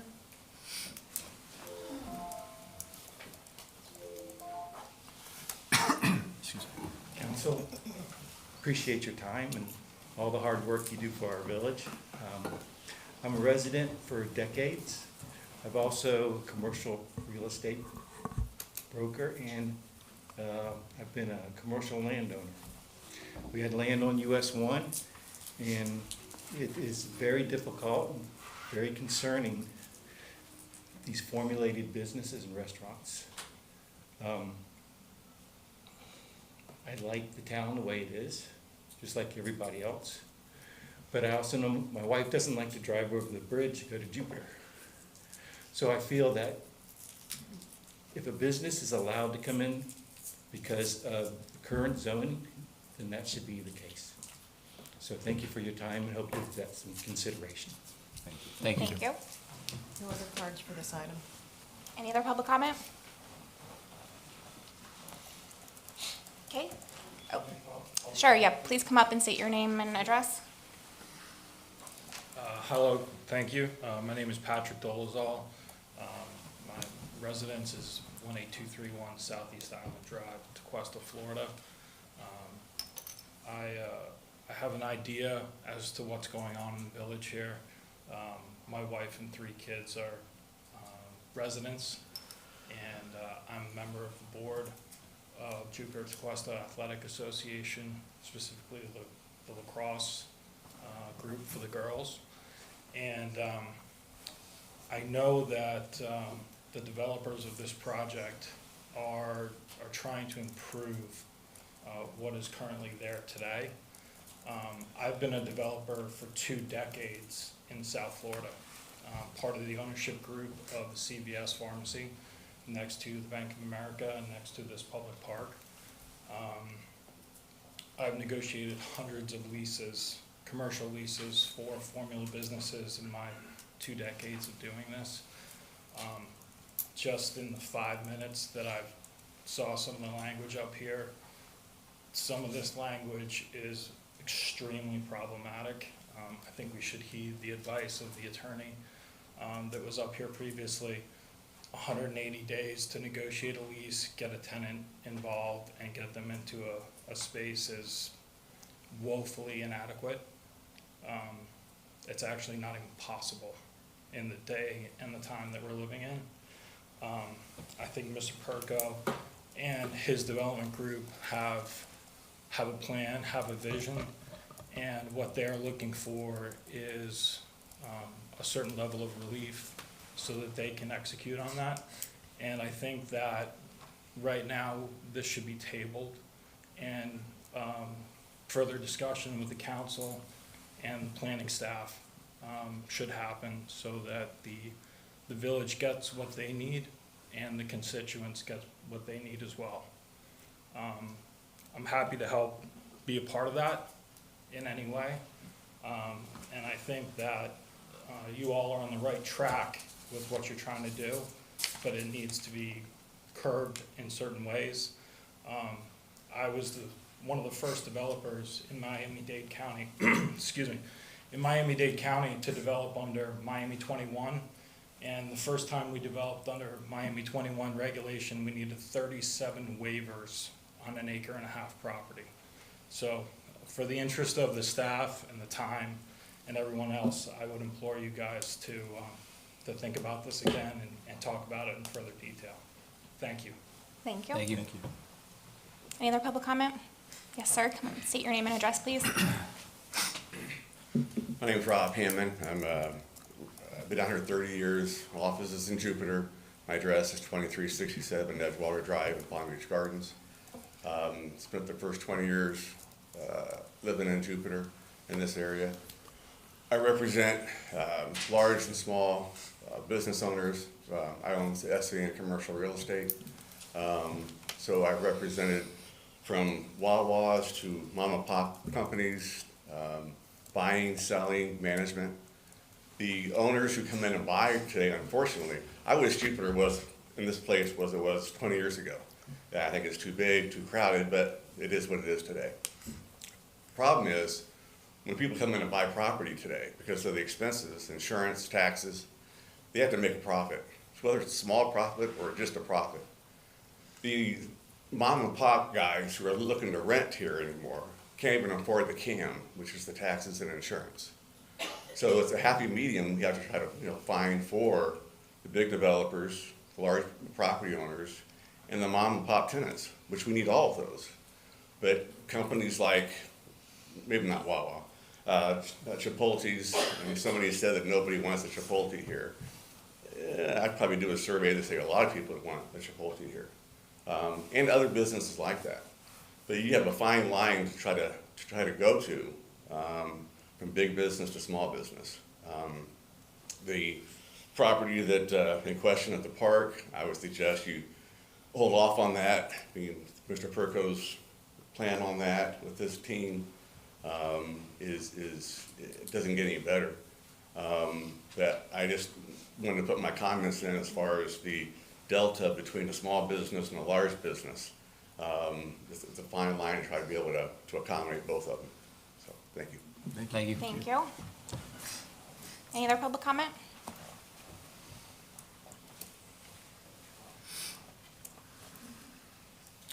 Good evening, John Islip, 250 Tequesta Drive. Good evening, council members and staff. I'm here again to address the proposed ordinance 1-24. I know the time and effort that has gone into this process, but I do not believe this ordinance creates the necessary improvements in the village. This creates additional regulation for a non-existent problem. I urge you not to proceed to adopt this ordinance in its current form. The comments from the LPA certainly urge you to at least hold on the village overlay district.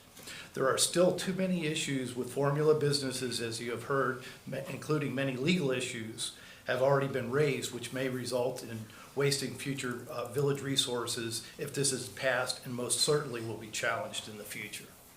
Your intent is to protect local businesses, but the very property owners that are trying to lease these properties, such as myself, are small businesses as well. I managed this property for 20 years of sweat equity before I purchased this property. Future restrictions will jeopardize my leasing opportunities, which are critical for me to maintain my loan and my mortgages. Again, I know the amount of time spent on this process, but don't consider this a waste if it isn't adopted, but a success that the work and research brought you to the correct action for the overall benefit of the village of Tequesta. Thank you. Thank you. Any other public comment? Okay, open up for council discussion, and just to really the two issues that I feel like we've been hearing which are kind of, could be addressed separately if we choose to, is a formula business and then the incentives, potential incentives. So, when it comes to incentives, and maybe staff can chime in if I'm wrong, but the way I understand it is that incentives don't necessarily need to be tied to an entire overlay or entire zone. And so that's something we could potentially workshop separately, strictly just incentives, and talk about the different options there. I know historically, during this process, the community and previous council was really against even talking about any incentives, especially when it comes to height and density. But I do think if this council would want to entertain it, that's a process that could happen as a new item to workshop. And I think we have to be really discerning with it, because, I don't think we need to be careful with what could potentially be offered, especially with state preemption implications like the local act that's out there. We don't want to allow something and bring something into an area that could have, larger impacts because of state preemption. So I think that's something to consider on the incentive route. So with that, I'll open up for discussion. I have a few comments loaded here, and thank you to all the speakers who attended tonight. Property owners and businesses have been missing from a lot of these meetings for a long time, so I appreciate all the comments. I know we've had a lot of the same items hashed out, but when one thing changes, it's a chain reaction for multiple other. So not only do I understand that, I do appreciate that you guys are the experts in a lot of this, so we want to continue to hear those comments. As far as what you were talking about, Mayor, about incentives, we had waivers, tax abatement, and a few others. Just where I stand on waivers, I do like the idea of civic benefit. So I would like to have those further discussions, because I don't think that we can flush out speaking about incentives in general, if it's tax abatement waivers or anything in between, just this evening. I think that more research and conversations need to be had. Previously, you had some additional comments that we were going to approve and adopt, and I still support those. You had a list from the LPA. And thank you to the LPA for hashing out a lot of the comments that we heard tonight and giving us some suggestions. There was some great back and forth at the last May LPA meeting, so I do appreciate that from everyone who serves on that board. Those are some good recommendations and good conversations. The artificial turf regulation, I wasn't following that 100%, but my initial is to reject that from the LPA recommendation. The village center overlay exception, I did support that, to have further conversations with the village center, the landowners, property owners there.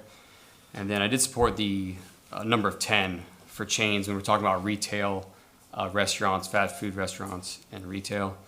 I can elaborate on that if needed. And those were my first set of comments as we have these discussions. Thank you.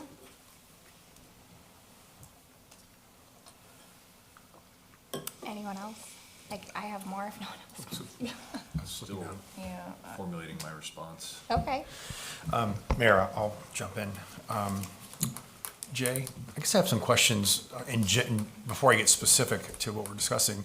In the overlays, something I brought up before, we have buildings with drive-throughs on them in overlays that restrict drive-throughs. What can we do to make that work? I mean, we've got the PNC building on Tequesta Drive, the old PNC building. We've got Mr. Isleeb's building, it's a drive-through. We've got Bank of America with a drive-through. In where they sit currently, or where they may sit if these overlays go forward, what do we do when we've got a building that somebody can't use? We're telling them they have to tear it down, right? Good question. Yeah, I mean, I think an easy solution to that is if you don't like that, is you can change so right now, drive-throughs are prohibited in the village center overlay. You could say new drive-throughs are prohibited, so the existing ones could remain. So I think it's just a simple tweak of putting new in, and that would solve that. Okay, thank you.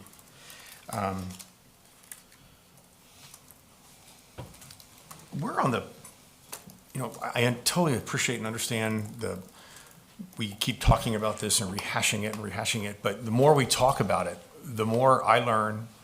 And I think Councilman French said, one change or one thought pivot creates a domino effect. And there's certain things in life in general when, it's something that's monumental and it's change taking. And I think we're right on the edge of being able to do something for this village that will maintain the integrity of the village, but really make a huge impact. And that will really, I believe, based on what I've heard and talking to people over the last 18 months in office, still maintains what they want, this fabric of Tequesta. And I want to get it right, and I believe we talk about incentives and waivers, but the language has changed so much where one gets confused because we talked about no waivers before, and now we're talking about, we have a whole new definition of waivers. And so can you give me an example of what a waiver would be for? Right now, you could get a waiver for a reduced landscape buffer, or reduced building setback. They're usually more design oriented. But right now they're prohibited you can't increase residential density and you can't increase building height through the waiver process. But generally, they're for design features throughout the property. They can't be offered for density and height through the process, or our process currently does As not? it's currently written, Right, okay. it specifically excludes those. There is an easy fix. You can change the language around if you wanted to be able to grant those, or even be able to grant limited waivers, right? So you could say something like, a waiver could be requested for an additional fifth story or partial fifth story, or something of that nature. Yeah, and a waiver would it be appropriate to have a waiver for the public benefit?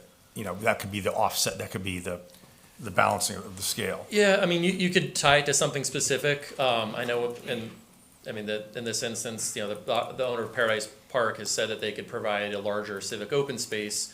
So there's a possibility that you could write the incentive to say that if if someone was dedicating 10%, 15, 20% civic open space, then they're eligible to apply for that waiver, right? So right now, they only have to provide 5% civic open space. So you could set a specific parameter, and then if they meet that, then they'd be eligible to apply for it, but otherwise, they wouldn't be able to apply for it. Yeah, a waiver for height, you know, I've been asked, would you support a waiver for height or density? And my answer is no. However, when a waiver is offered with tremendous public benefit, I think that is where the trade-off comes. You know, it's a loaded question when somebody says, do you support waivers for height and density? It's a loaded question because you don't know the totality of the situation. But in this case, we're not, and I'm trying to separate Mr. Perko and their proposal that we've all heard about versus the overlay districts. I think in this, we had the ability to perhaps purchase, to get in a bidding war maybe with Mr. Perko. You know, we had a bond issue in 2023 that failed. You know, and part of that was to buy green space. And because the public said we want green space, they just didn't want it under that vehicle, purchase it under that vehicle. And now we're tasked with trying to find green space. And in this overlay, this village overlay, seems like we have the ability. We're not giving something away. They give us a park, that doesn't mean the project gets approved. It still has to, you know, have that public benefit. So waivers with great, tremendous public benefit, I can be talked into that because I think that's something that provides benefit for the greater public. And I think we've heard through this whole process, open space, civic space, you know, public parks, green space, that's what Tequesta wants. And we have the ability to do that. And just because a developer offers it to us does not mean we approve the project. But it gives us the ability, it gives the developer the tools to offer what we're looking for, and what I've heard that we're looking for. So a waiver for height with the trade-off being tremendous public benefit, I can get comfortable with that. If they just want to go to the maximum setback and just build up and get height, I want 6 stories instead of, I want to go 75 feet versus 50 feet that code says, there's no public benefit, so I wouldn't do that. But in this case, I think allowing us on not Tequesta overlay, but on Village and as well as US 1 corridor, if we wanted to take it to that effect, because I think we should apply that equally because they butt up against each other. And you run into a very confusing property line. You know, what is now the mixed use will not be the mixed use under the proposed overlays, not the same properties. I also think that we're litigating formula businesses, and I don't know if that's necessary. I've said this before on the record, that I think the formula, a lot of this came, I was not part of the charrette process and the Treasure Coast plot process, but a lot of the aggravation and the heartburn and the public outcry has been more from formula restaurants than formula businesses. And if a very well-known firm that might have 11 locations, a firm like a BDO, a CPA, why would we not want a CPA firm with all that, with that intellectual intelligence that could come in? Why would we not want a law firm to come in just because they might have more than the number that we arbitrarily put? So I think regulating and litigating these formula businesses, I don't know, I think we're solving a problem that really hasn't presented itself yet. Just to be clear, I'm sorry to interrupt, but I just want to be clear, the Tequesta Drive overlay is the only one where we're prohibiting formula businesses, correct? The others are allowed via special exception. Okay, sorry to interrupt, I just want that to be clear. Right, yeah. And make sure I was clear. But from even the fact that we're having the conversation with the formula businesses, I don't know if we need to have that. I could get comfortable with and dig my heels in on formula restaurants, because that's not, I hate to say this, but I don't want it to look like Indiantown Road. But if we're going to have formula restaurants, they should be with a special use exception on the US 1 corridor. But I think by going down this road of formula businesses, I think we're trying to solve a problem that really hasn't surfaced its way up to me, at least. So I'd be comfortable getting rid of the formula business dialogue and the language. And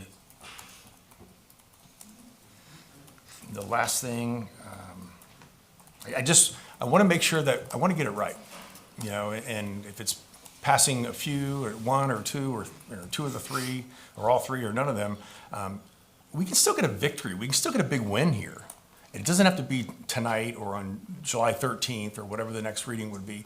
If we can get it right and avoid potential litigation, where we take resources that are not in the best interest of the village to spend that kind of money, I'd like to take us a little bit more time. And if I don't know what that looks like, but I'd like to see some changes to the formula businesses, get rid of that designation, and have a meaningful conversation on waivers for height. Only because if there's a tremendous public benefit, we have to weigh that.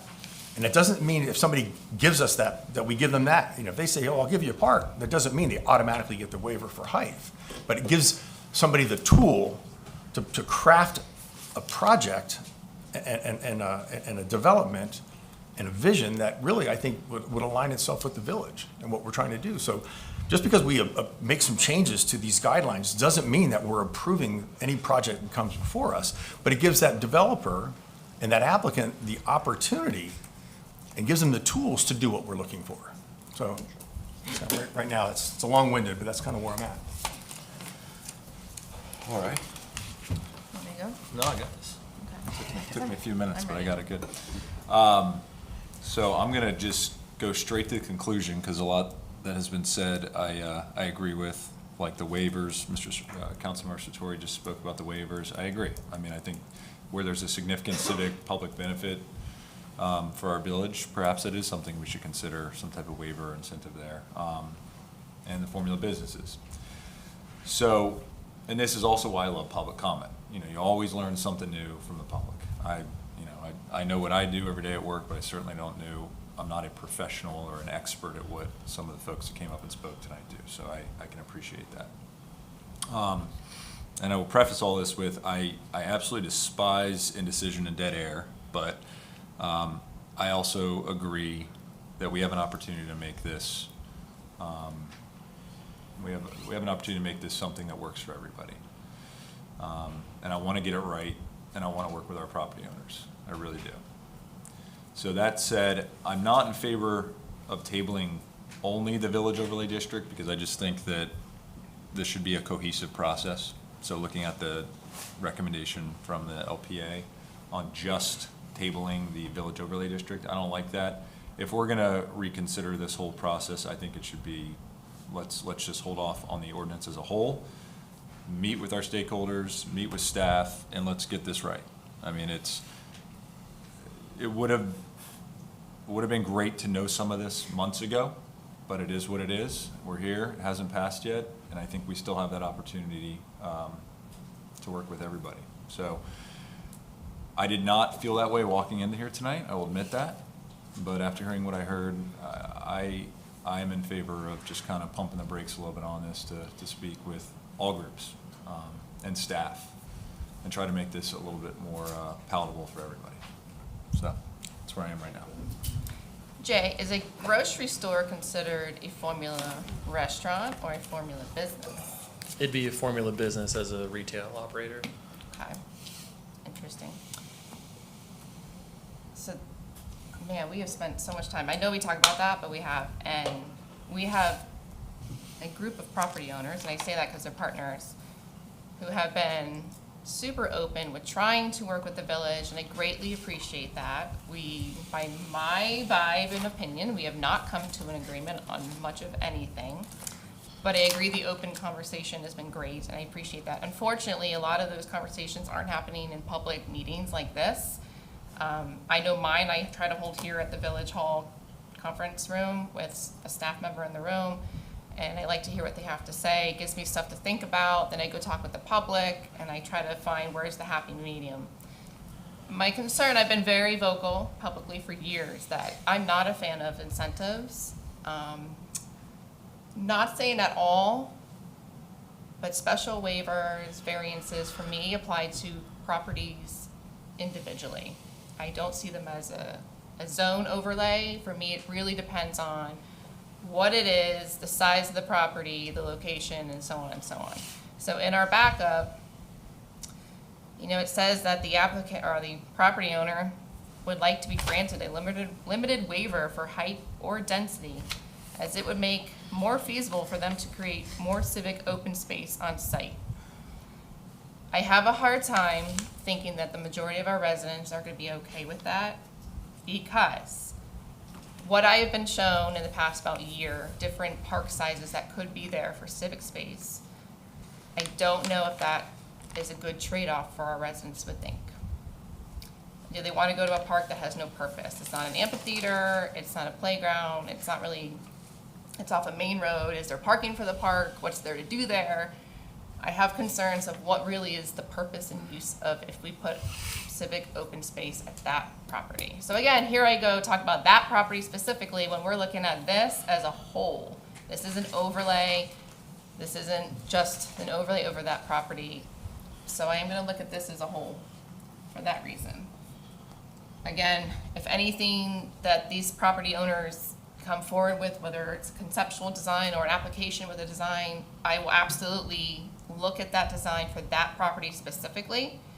And then also, if I ever get something publicly submitted, I would love to share it with the public and say, what do you think? Tell your council, if that makes sense. So sometimes I get asked by even Jupiter people when they're trying to work in their town, do you think people would like this or that? I don't know. Give me something on public record, and then I can let you know. Does that make sense for everyone in the room? So that's where I think we should go. I think we should look at this as a whole. And then if there are concerns from specific properties, we go forward with those conversations and see what we can do, whether it's a text amendment, amendments in general. Maybe they do need special waiver. If it's a special waiver, I need to see what is it for.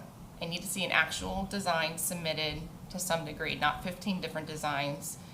I don't know what to show the public and get them involved. And that's where I'm at tonight. Thank you. I agree with what Councilmember Brandon's about looking at as a whole. I know we have been focusing in on Paradise Park property at times because they have, reached out to us a lot during this process and have met with us to talk about their property. So I think it really does need to be looked at as a whole. And, we have spent 2.5 years, a lot of taxpayer dollars and time from the community, and this council and previous councils have been invested. And so I'm kind of weighing how much longer do we continue to kick the can down the road. It's a big deal, and I very much respect everything we heard tonight, and it's really important to get all this feedback.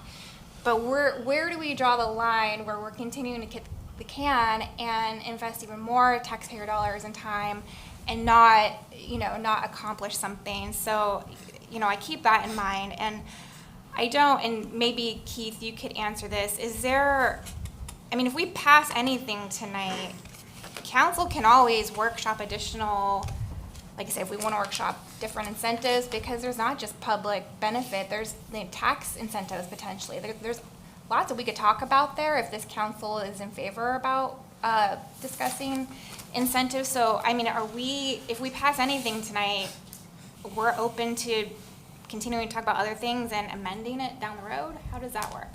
Well, remember, tonight's only first reading, so correct, it would not go on the books if you voted to approve on first reading. You would have to still have second reading. Yes, you can always workshop and discuss specific points. These codes are living codes all the time. They're always,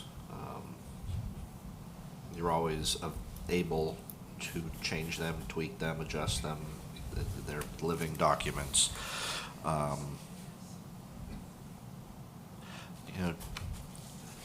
If you passed it on first reading and then came back in July and on second reading and you passed it, then it would be on the books, and that is when that's a trigger that's pulled, and that's an important trigger from the standpoint of anyone who wanted to challenge the ordinance, because there are certain timeframes to file certain things. So that's you're kind of hitting the stop clock when you approve it on second reading. That's when if somebody's going to file a lawsuit alleging that the ordinance is unreasonable or arbitrary, or if they're filing action alleging it's inconsistent with the comp plan, or filing a Burt J. Harris claim or an exaction claim. There are a variety of legal remedies out there, and they're not mutually exclusive.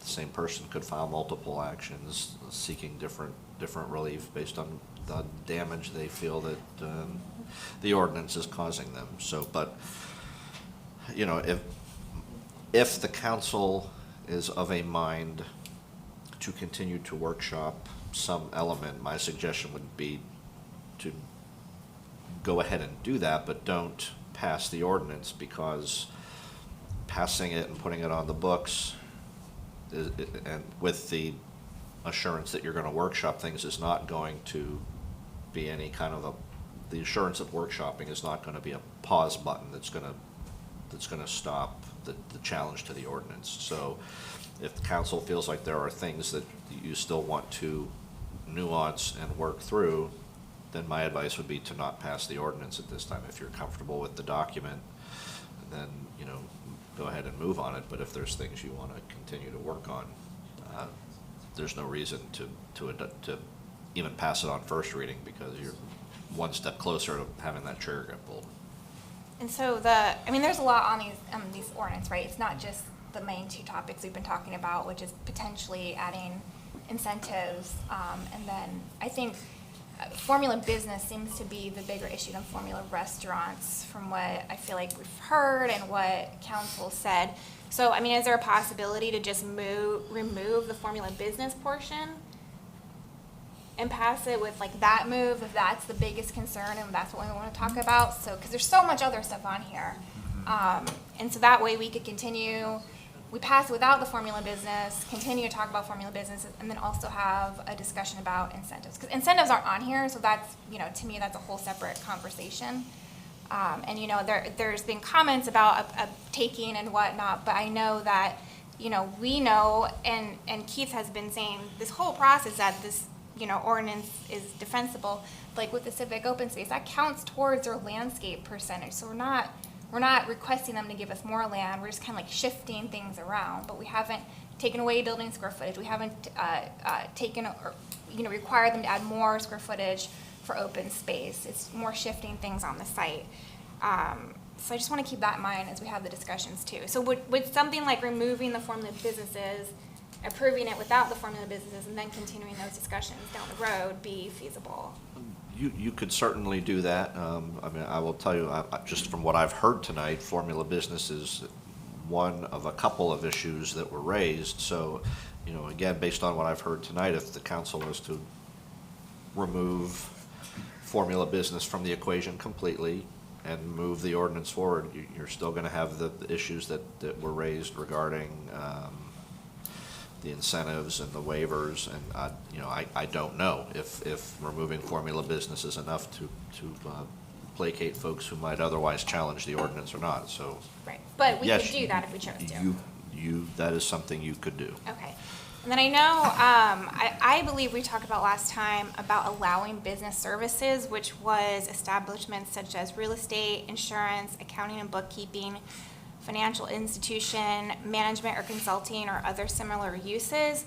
I do feel like we did discuss a potentially letting that being an exception, not being counted as formula businesses. So I wanted to throw that out there for consideration if council still felt like that. And then I'll say, actually, I talked to the West Marine property owner this morning and talked about the ordinance, and you know, we kind of talked about the formula businesses and the timeline there. And I had broached with staff, if we have a formula business submitted as a special exception use, and say it's for a like for like, and or not like for like, but it's going in a tenant space, right? It's not a new development like the Starbucks or, you know, what we saw today with the Chipotle. I mean, is that something we could do like a 30-day turnaround on, and so make sure that those kind of submissions have a faster turnaround time? Yeah, we could create an expedited approval process for special exceptions, especially when it's a tenant change out, like you said. We can do 30 days. We can make that work. So again, that's like something else to consider that could, because we do want to work with the business community, and there is that balance of what the community, you know, wants and what the business community wants as well, the residents and businesses. So, you know, there's a balance there. And then I know, you know, reality of the tenant space size, like if you have a very large, like say the Publix, that's a really large tenant space. The chances of a small local business going in there are slim to none, right? They can't, A, they don't need that much space, B, they probably can't afford that. So I think the reality of when those come to us, in regards to tenant space size, like there's gonna be, you know, that's gonna probably shake out the way it should, because they're not gonna have small local businesses coming to, you know, lease these huge tenant spaces. So I wanna keep that in mind, and because the goal of this is not to like, not allow these businesses. It's just to make sure, you know, that there's maybe some extra consideration, like, for example, the Wawa was a really good example of that. And I heard up here tonight, you know, we don't want a Chipotle. So I just want to throw that out there. I like the new drive-throughs are prohibited. That was a good thing to add. So I think, you know, at the end of the day, my opinion is that, like, I think it'd be great to pass something if we want to remove formula businesses and have additional discussions. I think that would be a good route. So I'd like to get council's opinion or input on that. I'd be okay with moving formula businesses. So you had a few comments. I was just going to hit them all Yeah, at sure. once. That was a good idea to cut up the ordinance or remove formula businesses, but I don't support cutting it up, especially when we're going to go into a talk on incentives. I think that's going to be a complex workshop and discussion. So I don't support separating formula businesses for the ordinance for this evening.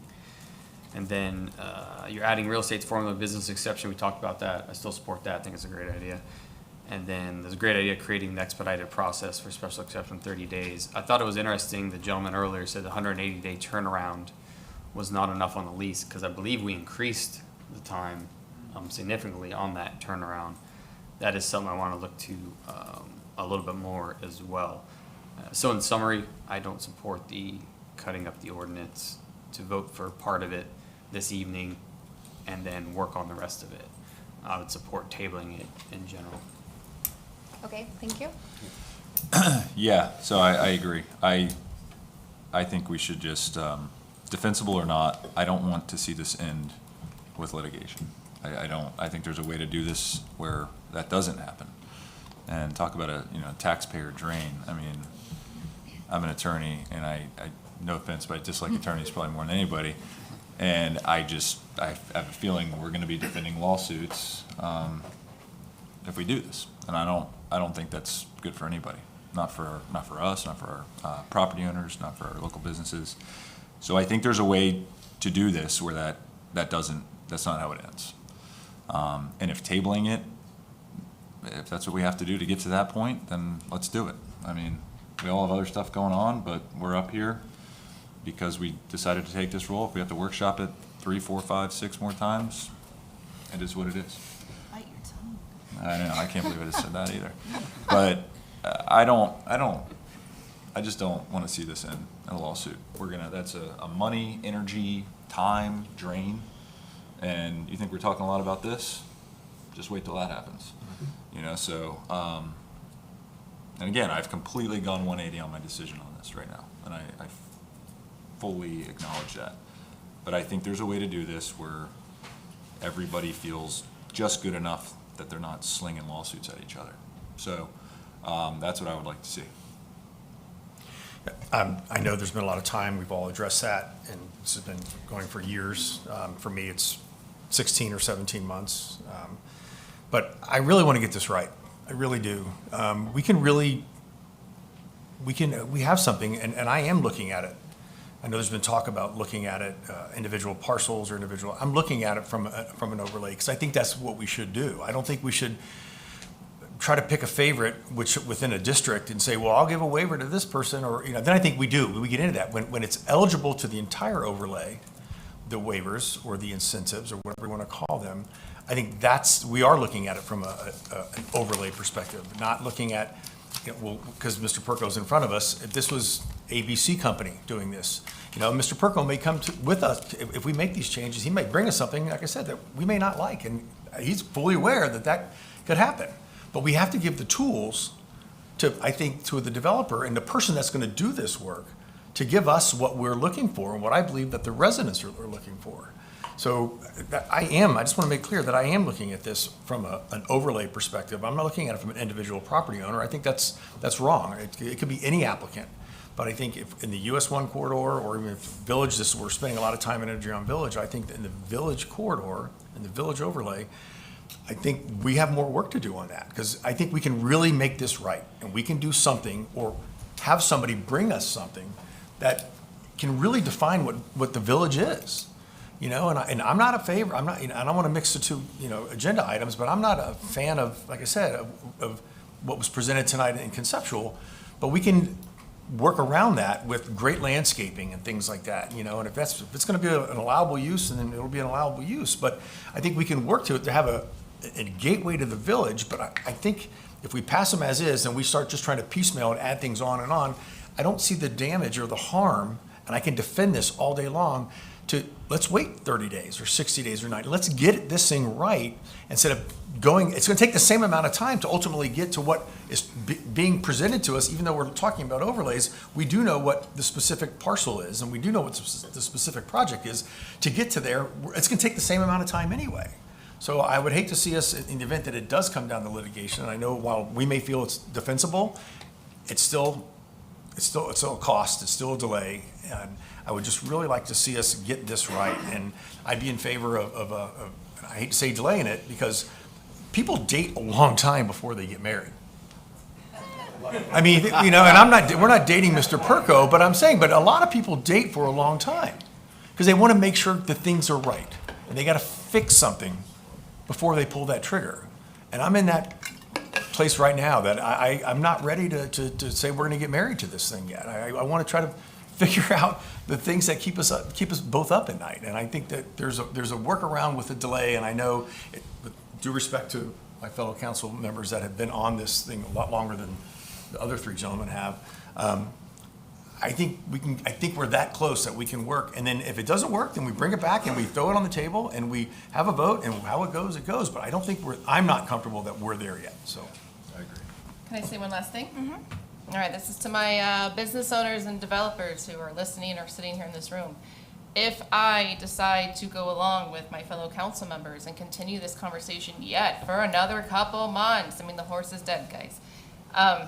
Please be honest. Stop playing games and stop sending legal threats. We get legal threats all the time. It's old. That's not a good conversation for me. I like partners that are in the conversation, not just saying, well, if you don't do it our way, we're going to do this and we're going to sue you. I'm done. That's ridiculous. That's not a conversation. So please be open and stop beating around the bush. Tell us what you want, and then we can find a happy medium. If you just play games and round and round conversations, I can't figure out what it is that you want, because we're going to do another workshop then. We already did that. We literally just did that, and we didn't really get much out of it. So what is going to be different this time? So please be honest, straightforward, whether it's good, bad, or ugly, and hopefully we will figure this out. Okay? Thank you. Thank you. I'll just say, I respectfully disagree with postponing this whole thing. So I say respectfully because I do respect what everyone says up here. I do think it's doing a community a disservice to not, even come with some level of compromise. Like I say, remove the things that we think are sticking points and pass the stuff that we're good with, and then continue to workshop the things that are sticking points. So, I think there's a compromise that could have been made, so I'm disappointed that didn't happen. And I think our community deserves that. But with that being said, do we take action if the majority wants to workshop it? I would look for a motion to lay this on the table and have further workshop or staff level meetings, but not to pass it on first reading. So I would like some motion to that effect. Yeah, I make a motion to table the current ordinance to further review this at a workshop, including incentives. Second. All in favor? Aye. Aye. Opposed? No. No, yeah. And then the next agenda item, what are we on? The map 20, I ordinance don't know, should, same. it should travel with the text Yeah, so I don't know if ordinance, we need to so talk about that should be pulled from, we can just pull that from the agenda with council consensus, and Okay, that so- just needs to travel with the text ordinance. Do you need a motion for that? Yes, please. I'll make a similar motion for the next agenda item, which should be agenda item number 20. Is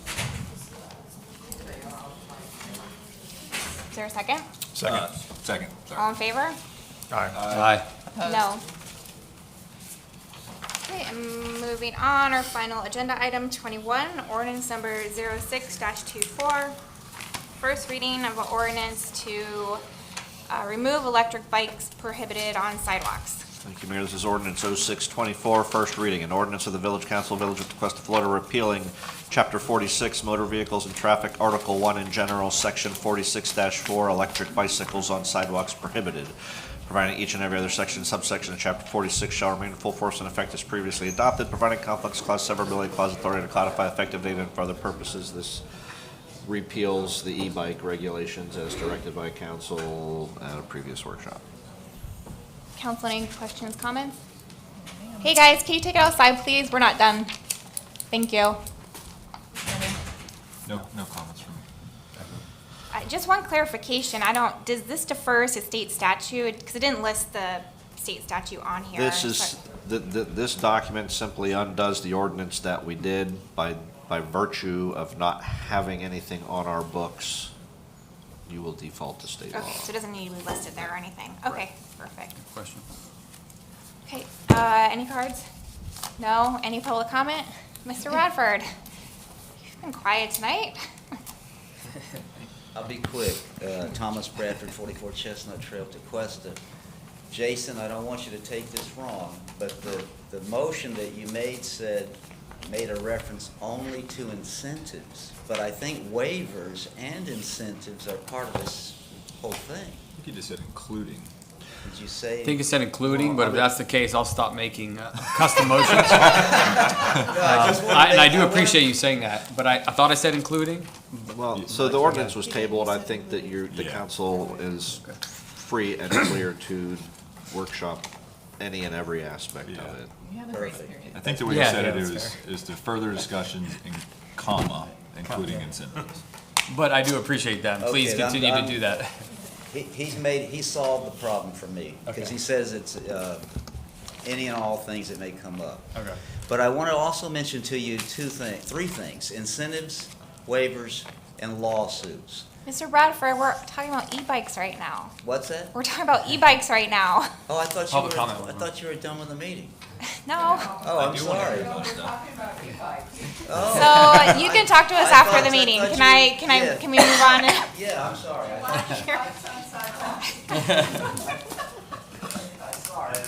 Okay, so there's no public comment on e-bikes, I believe. So council, can I get a motion? So moved. Nice, there you go. Second. All in favor? Aye.